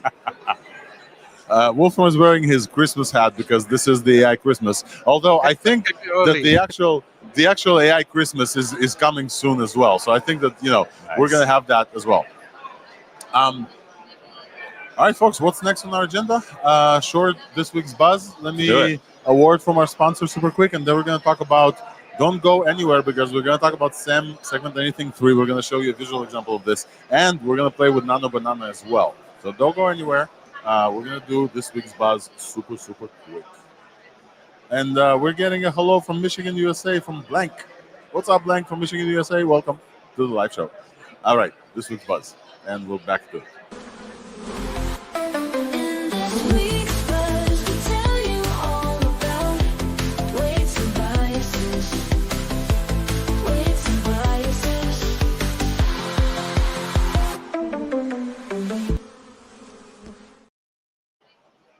Alrighty. All right. Can I not hear myself? Hello. Oh, there we go. Give me just 1 second. Mark, can I get camera? This camera? 3. Thank you. Alrighty, folks. Welcome to this week's buzz. My name is Alex Volkov, and the AI Evangelist with Weights and Biases, who is the sole sponsor of Thursday AI, the podcast. And as always, we release a bunch of stuff every week. And I think I already told you about Merimo Notebooks. Merimo Notebooks is a company that CoreWeave acquired kind of like under the Weights and Biases umbrella. And this week, Merimo had an update, so I wanted to briefly tell you about this update as well. Give me just 1 second to pull this up. So Merimo is a company that builds AI Python notebooks for AI specifically. They're executable as scripts. You can deploy them as apps, and you can version them with Git. These are like the 3 things that Python notebooks don't usually have. And Merimo is kind of the future of Python notebooks. So shout out to Merimo for this announcement. And for this week, the update is we have a native VS Code and cursor extensions with reactive notebooks and a UV-powered reproducible environment.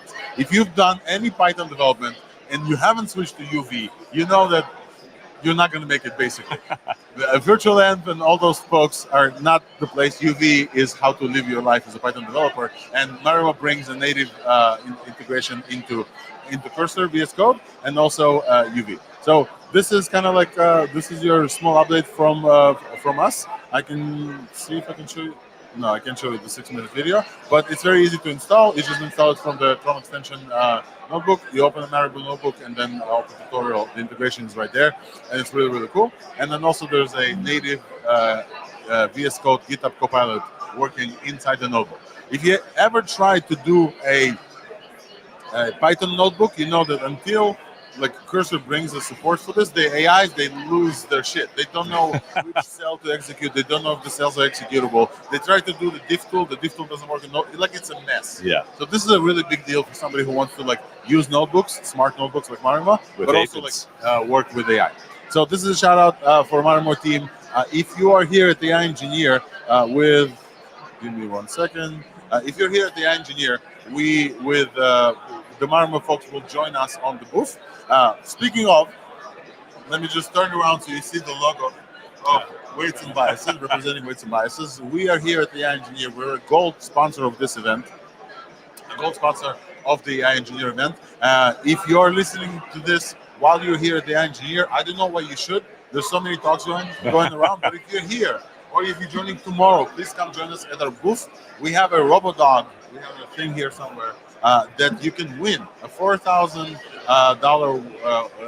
worth of RoboDog that you can win just by implementing Weave, our implementation tracking and evaluation software. So definitely come check us out. And if you're not here at the AI Engineer, we will probably do an online hackathon very soon. So stay tuned for that. So shout out to Weights and Weave. And this has been this week's Buzz. Let's go back and play with some tools. Woo.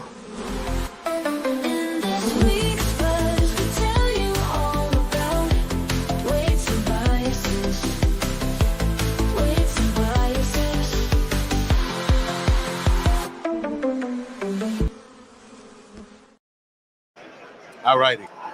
Can we bring Ryan back? Give me a second. Let me see if I can control. All right, folks. What is the next important thing that we have to talk about? I think everybody's interested in Nano Banana, right? Let's do it. It's visual. It's fun. Let's do the visual stuff at the end of the podcast. We're almost 2 hours in. Wolfram, how are we doing? How much of a score would you give us in terms of covering everything? Yama's checking Red Bull because he's going to go all night testing. Amazing that we covered so much. Yes, including 3 guests on the show. We haven't given you like all the details like we usually do, and we haven't covered any open source LDJ, right? So in terms of open source. While you were gone, we covered the Olmo release. Oh, amazing! Yeah. That's great. I didn't even notice how long I was gone for because it was a while. Okay, folks. In breaking news from this morning, Gemini decided to not just wait around. Right, I want to sit so you can see me. Let me switch seats. Hold on. Come on over. Come on over. There we go. All right. There we go. What's up, Ryan? Folks can see me and Ryan buddying up. I'm not going to share headphones with you. No. Just because, that's too much. Thing. Yeah. But we're now you can see the screen. We can do like the actual presentation. Oh, nice. There we go. Hopefully you guys can hear me well still on this new mic. And let's do some Nano Banana stuff. Ooh. So Nano Banana Pro was released in I would say I got a little bit of a. Can you zoom out a little bit? Zoom out a little bit. We have a short one as well. Give us a sec. Yeah, this is great. Yeah, thank you. So Nano Banana Pro came out. Nano Banana is Gemini's image editing tool, and has been upgraded with thinking capabilities. Excuse me. Which means that this model, kind of like the GPT image of before, you can talk to it and it will think about the stuff that you said and then will generate incredible graphics. This one supports resolution of up to 4K. So it's available in AI Studio. It's available inside Gemini as well. And I think just the demos will be what we want, right? So previously on the show, we took a screenshot of all of us. And then we asked the GPT model to give us a. Let me find the tab. I remember this. Sadly, I had to drop. But I remember watching you guys. Let's go to iDev. Hopefully, I'm logged in on this browser. Okay, got it. This is the new AI Studio, by the way, and you can see that this AI Studio, the playground is just the playground, but now it's like agentic, and you can build stuff, whatever. Oh, wow. So we have Nano Banana Pro, and you need to link your API key because it's paid. Nano Banana Pro is like a paid service. Okay. And you can upload an image and say, let me just look at the editing capabilities of this model. Remove the live streaming stuff and keep just the faces of the people and even remove their names. We're going to try out this live. Do you guys see the screen, by the way? Wolfram, can you confirm? We'll verify. Yeah, we can see the screen. All right, we'll zoom in here. And then you can see this model starts, and then it shows the thinking traces here, which I think is like super cool. Oh, that's interesting. Yeah, it's not just a model that's like just try to generate. And I will show you like another thing that I generated. Wow. I mean, look at this, folks. Oh, wow. I just want you to like see that this is the exact same image. What the heck? Without the, let me pin the other one super quick. The thinking traces are cool. Yeah. Like we've never seen that with image generation before. So here is the original image, and here is the image that it gave us, right? And you can see like it removed the logo for Thursday Eye. Ryan is smiling like Ryan is smiling. It removed Alex Volkov. That I should have had Brian Carson there as well. Yam, it removed all of the live stuff, all of the view. It's just like incredible. Jesus, that's amazing. But this is not all it can do. So apparently this model has support for up to 6 people that it can generate their faces, and then up to put all of us in with you in the comments. Oh yeah. I think that's a good prop. Add Yam and Wolfram to the. I've been doing tests like that, and it's just pasted the people on top. So if it does it very well, that would be a cool advancement. It might be a good test to ask it to add LDJ in there too and see what it does. Yeah, I want to see what's going to happen. We'll add LDJ in a second. So folks who are just listening, basically it's a picture of a 4x4 square of all of us, me and Ryan sitting on the top right square. And the prompt that I gave it is not a simple prompt from really image models. I said, add Yam and Wolfram to the rectangle with Ryan and Alex. And hopefully this will work. Let's see the thinking traces. All right. Oh, it added Yam, but not Wolfram.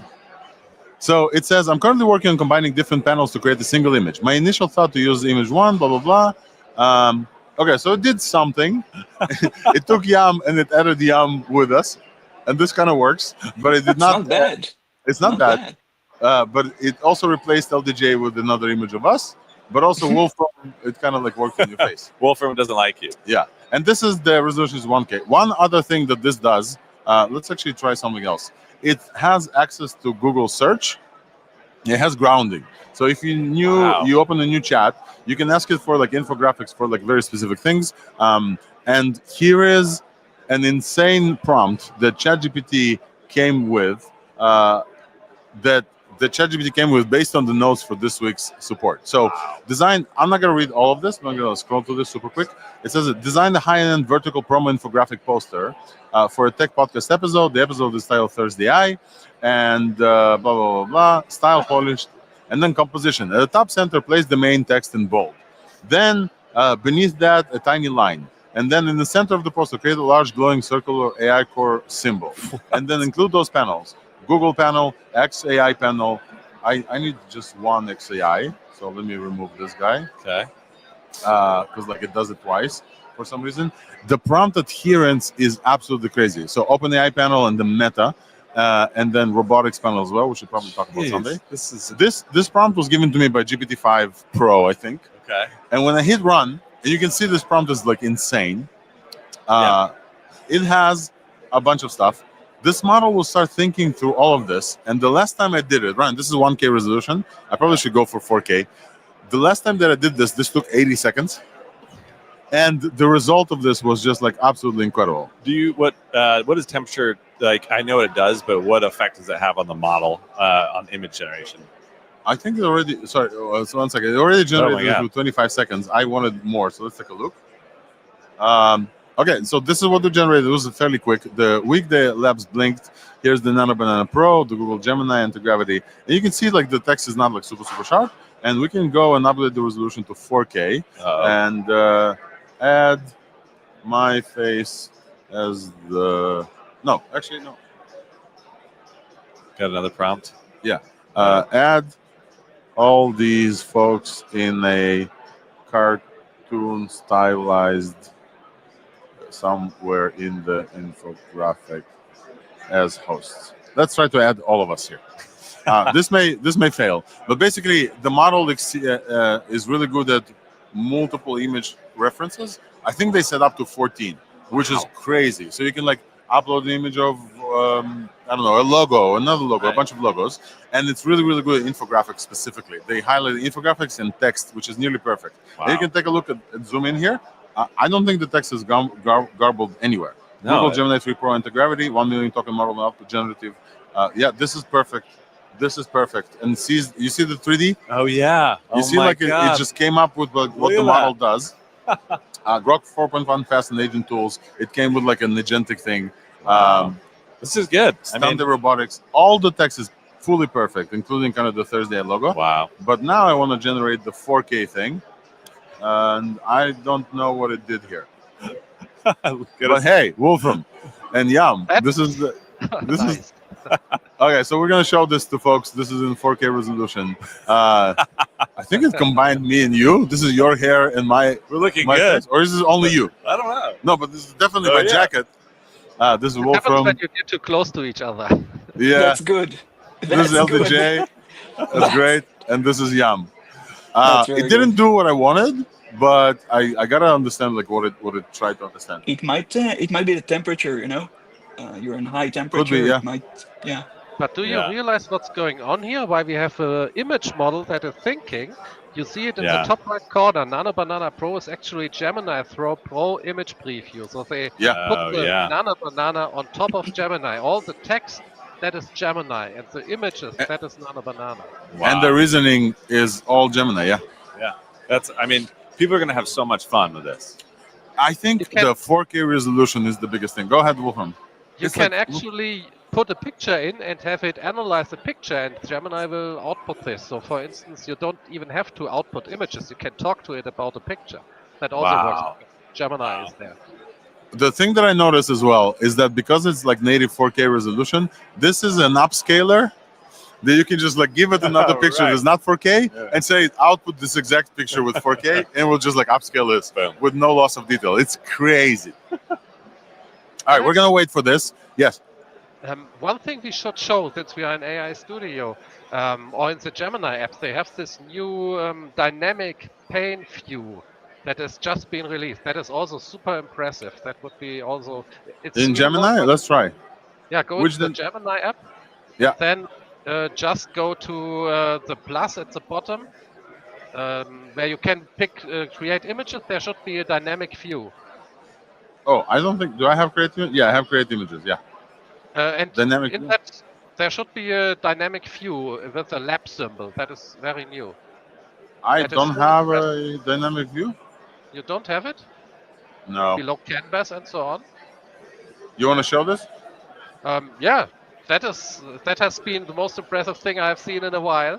Show us. I want to see. Okay, let me just go to Gemini. I will share it.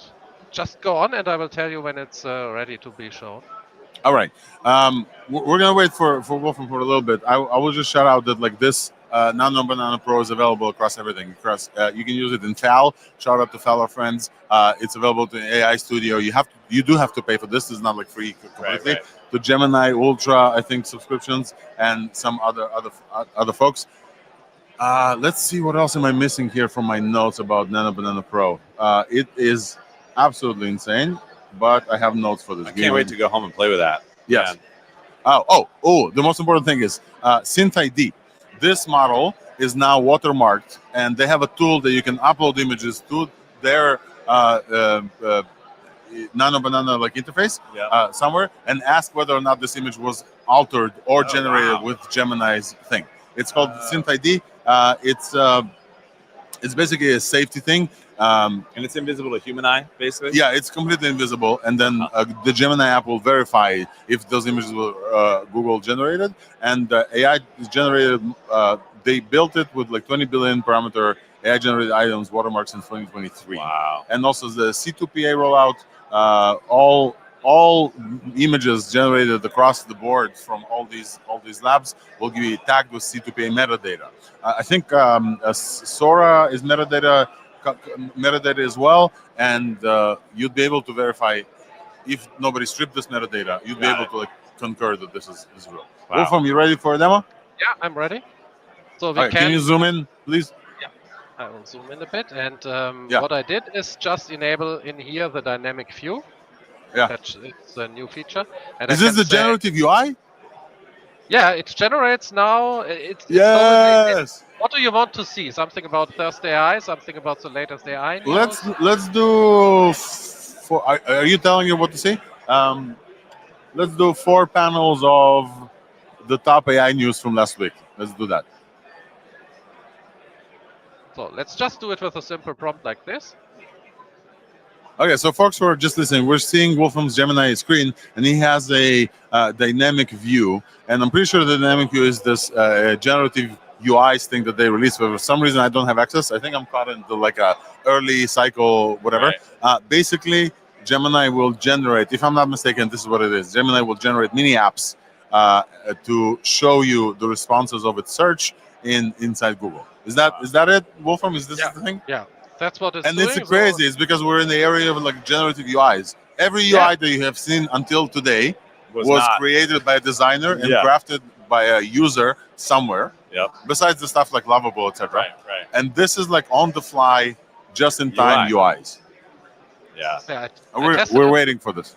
I tested it when I just said, why is this a cool feature? I didn't give anything to the prompt, and it created a dynamic view. I posted on X about it, a screenshot, where it had my AI assistant, it had the news, it had music, it had a chat interface so I could chat with my assistant, and the temperature, weather information. It just built a whole dashboard for me. That was pretty cool. So for folks who are listening, we're waiting, and we are there. Look at this. Now it's building the AI Nexus. AI Nexus. AI Nexus. I like it. They always call it Nexus. Always. Wolfram, could you collect the sidebar with with the hamburger menu on the left? Everybody loves a Nexus. Come on. Yeah. But so just from this prompt, that is for folks who are listening. This is basically the model vibe coding. For every request that you have. It built like a website. Yeah, it's a live UI. With a live UI. This is not a picture, everybody. With the leaderboard and market reaction. What the hell are we looking at? It's insane. And what is the circling purple bar? Is that it's still generating, or is it saying it's this generating? So I can't click yet on these, but when it's done, it should be fully interactive. I'm actually really curious where it says market reactions. Is that real data? Like, let's fact check that real quick. You wanna keep going down? Scroll down. Scroll down. So, folks who are just listening, we're seeing basically a website that was generated with the top menu bar and models and the market reaction, and then it put like NVIDIA earnings beat. Somebody can fact check us on the numbers. I'm checking it now. So we'll see. Dynamic. It should pull the actual data. I don't think it is hard coded in the page here. Could you open the prioritizing development strategy? Could you see the reasoning traces of this? Oh, it's finished now. Look at this. This is real, yeah. So, wow. So apparently, 4 hours ago, it was reported that NVIDIA rose 5.2% in pre-market trading, and if you scroll down on this website, it literally said 5.2% on NVIDIA. Wow. That's amazing. This is insane. What? Sorry, models? What happened? It has a running thing on top of like the new thing. It talked about GPT-5.1, Gemini 3, and Cloud Sonnet 4.5, which was released in September, which is not exactly last week, but that's fine. Can you click the policy and business tabs as well? Oh, it has a full article about every model. Oh, it's like just full analysis. What? When I click the link, it opens in a new tab. But it has really links back. It's like, is the data in a JSON file, or like where are these posts coming from? So unlike a vibe-coded model, this is insane. All right, this is insane. This is the dynamic UI. Like it builds UI on the top. Wolfram, I agree with you. This could be like a life-changing thing where like we're gonna move in the area of like just-in-time UIs and images. Folks, we're about 2 and something hours in. I really want to show you SAM before we go. Let's take a look at SAM before we go. But yeah, definitely Google. Despite everybody else's attempts, I think Google is the winner this week with all the releases. And there's also agent mode that I haven't showed you, and I can like super quickly show you. I don't want to like expose because this is my like emails, but you can like agent mode is coming super quick, also in labs. And what can you do? So as OpenAI has like an agentic thing, Gemini now also has an agentic thing as well. And this is in Chrome, so you're using Arc, right, or Dia. So I upgraded Chrome, and now it's built into Chrome up here on the right. So, but just not to confuse, I don't think that like Gemini can control Chrome for you, can it? Yes. No way. Yeah. What? It's wild. So the agent yeah. mode can manage your calendar, handle emails, prepare for meetings, and personalized briefing, give you personalized briefing, and it does deep research as well. And it has interaction, so like you can tell it like I want this, I want that, etc. And this is like really, really cool. I mean, so this is like Atlas is not needed now. Like Ryan, I'm not. Are you Ryan, for like? To I this don't know. extent, it works that well? So I have Gemini here, and I don't think the agent mode is here, Ryan. I'm almost positive it worked for me. No, I would love it. Don't get me wrong. I would love it. It's just like it has current tab. Yeah. So it has ask it to do something. about the current tab. You can add some other tabs and say like now or click around or something. Let's go to here. I think open dismiss this notification. Come on, baby. Unless I'm just lacking sleep and I was imagining to it. Dismiss? No, it tells me what to do. And the gravity uses a Chrome extension to control yes, the browser. anti-gravity extension. Yeah, it's not. All right. You can run. I'm gonna go find it and I'll prove okay, you wrong. Find it. I would love that, like to know that Google stepped into agentic browser, but I don't think I have seen it yet. Folks, all right. The last thing that I want to show is where are we? We're here. We're gonna go to X because that's where everything is. I'm gonna try to find your profile picture is hilarious. Thank you. We're gonna try to find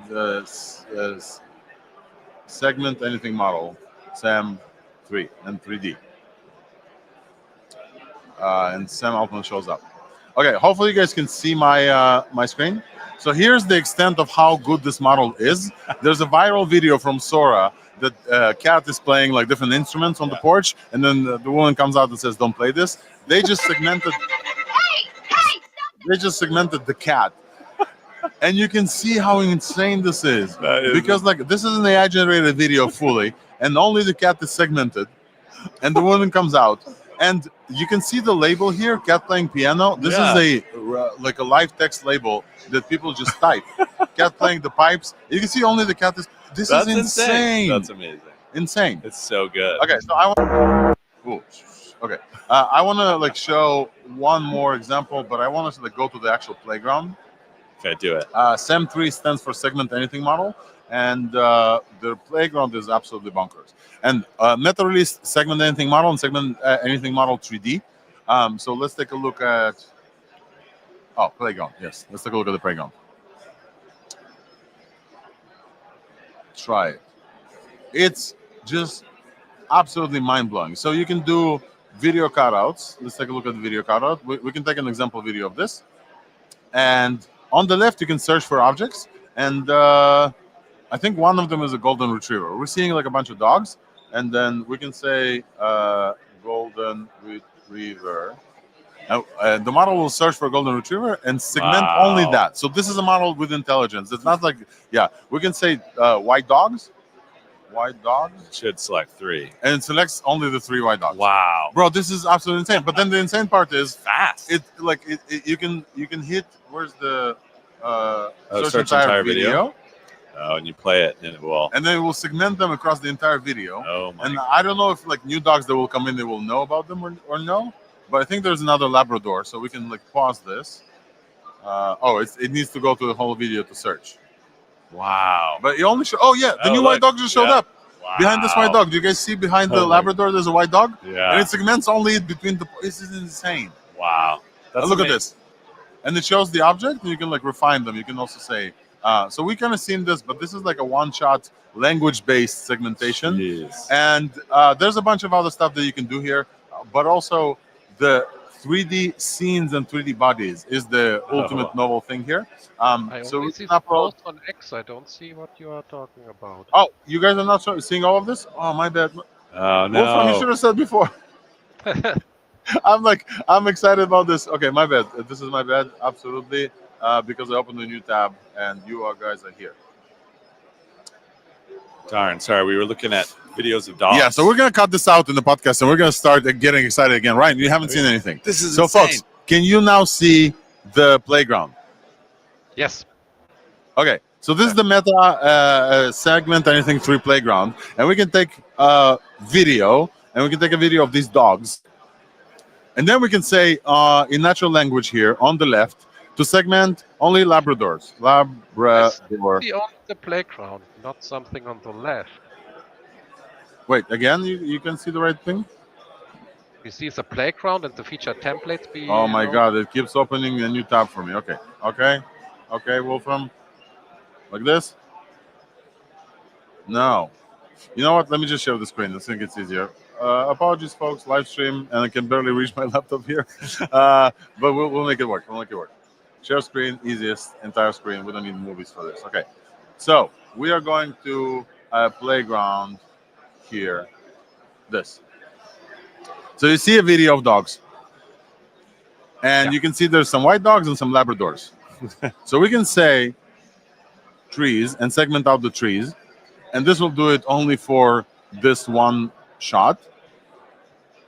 It doesn't do it for trees. It'll do it for dog. It segmented all the 4 dogs. We can do it Labrador. They're cute dogs. Yes. And it will only... Isn't this a Labrador? It's a Golden Retriever. Golden Retriever. This is like testing you live. All right. My gosh. So now we got only the Golden Retriever. But the trick is, me and Ryan, we already know there's multiple other Golden Retrievers that are going to come into the scene. Watch this. And Segment Anything 3 is a video segmentation model. And it's going to search, are all of them Golden Retrievers? Man. Our previous demo worked better, Ryan. Yeah, darn it. Oh. But you can see, like, as new dogs come into the scene, it segments the new dogs in the video. So previously, crazy. we had white dogs, and white dogs work way better. So let me start this, and Can I'll you do also do white. body parts like ears or tongues? We'll try this white dog. Dogs with tongues. So you can see now it segments only the white dogs, and we're gonna search the entire video. So segment dogs' tongues. Oh, just tongues? Okay, you think it can do it? I just want to get to a point where. Okay. All right, folks. It looks like we are. We're just gonna show you this like last minute. You can see the little dog coming in behind the scenes here, and It's that dog is like astonishing. also segmented. I mean, think about what humans are going to do with this model. Like, there's so many cool things you can do. Yeah. In manufacturing and safety, and I mean, very cool. I like the little white dog that comes in there behind the scenes is crazy. Yeah, that's cool. That's amazing. All righty. So Do we have time to do the 3D thing? yes, Part let's of do the 3D thing and then we'll finish. We have to make sure we're still sharing. Our No, we're screen. good. We're good. Can you guys see the screen? Yes.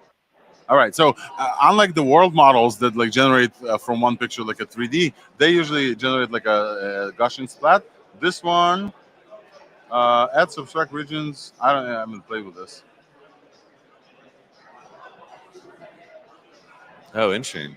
So it's from an image to a 3D space. Yes. Let's take a look. Oh, wow. Oh, it segments the objects from this and generates. So I can like create masks and it will generate the scene with those masks. Let's take a look.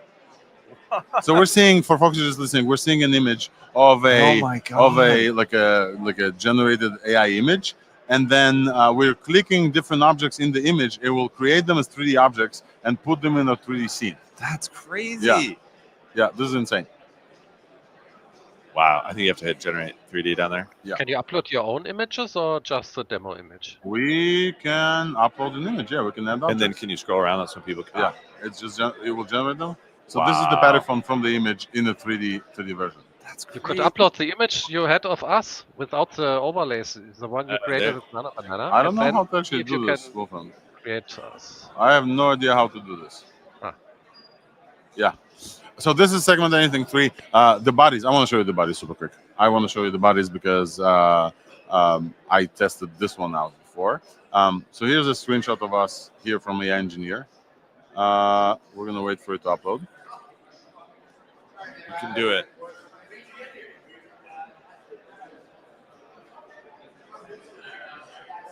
How's the internet connection over there? Slow. The internet is fine. It's just like me freezing. So we're uploading a picture of like Swix here with a few folks. This is me, Swix, Dominic, and Sarah from Cerebrus, and it's gonna search for people. And then when you hit like Swix, it will generate the 3D body pose of Swix. Oh my god! And then if you add me, it will generate me in the same like spot relative to Swix standing like this. And you can see like it knows the like relative sizes. We're gonna have Dominic, and Dominic will be like pretty much my height, but like on this size. And then Sarah is gonna be this tiny thing over here as well.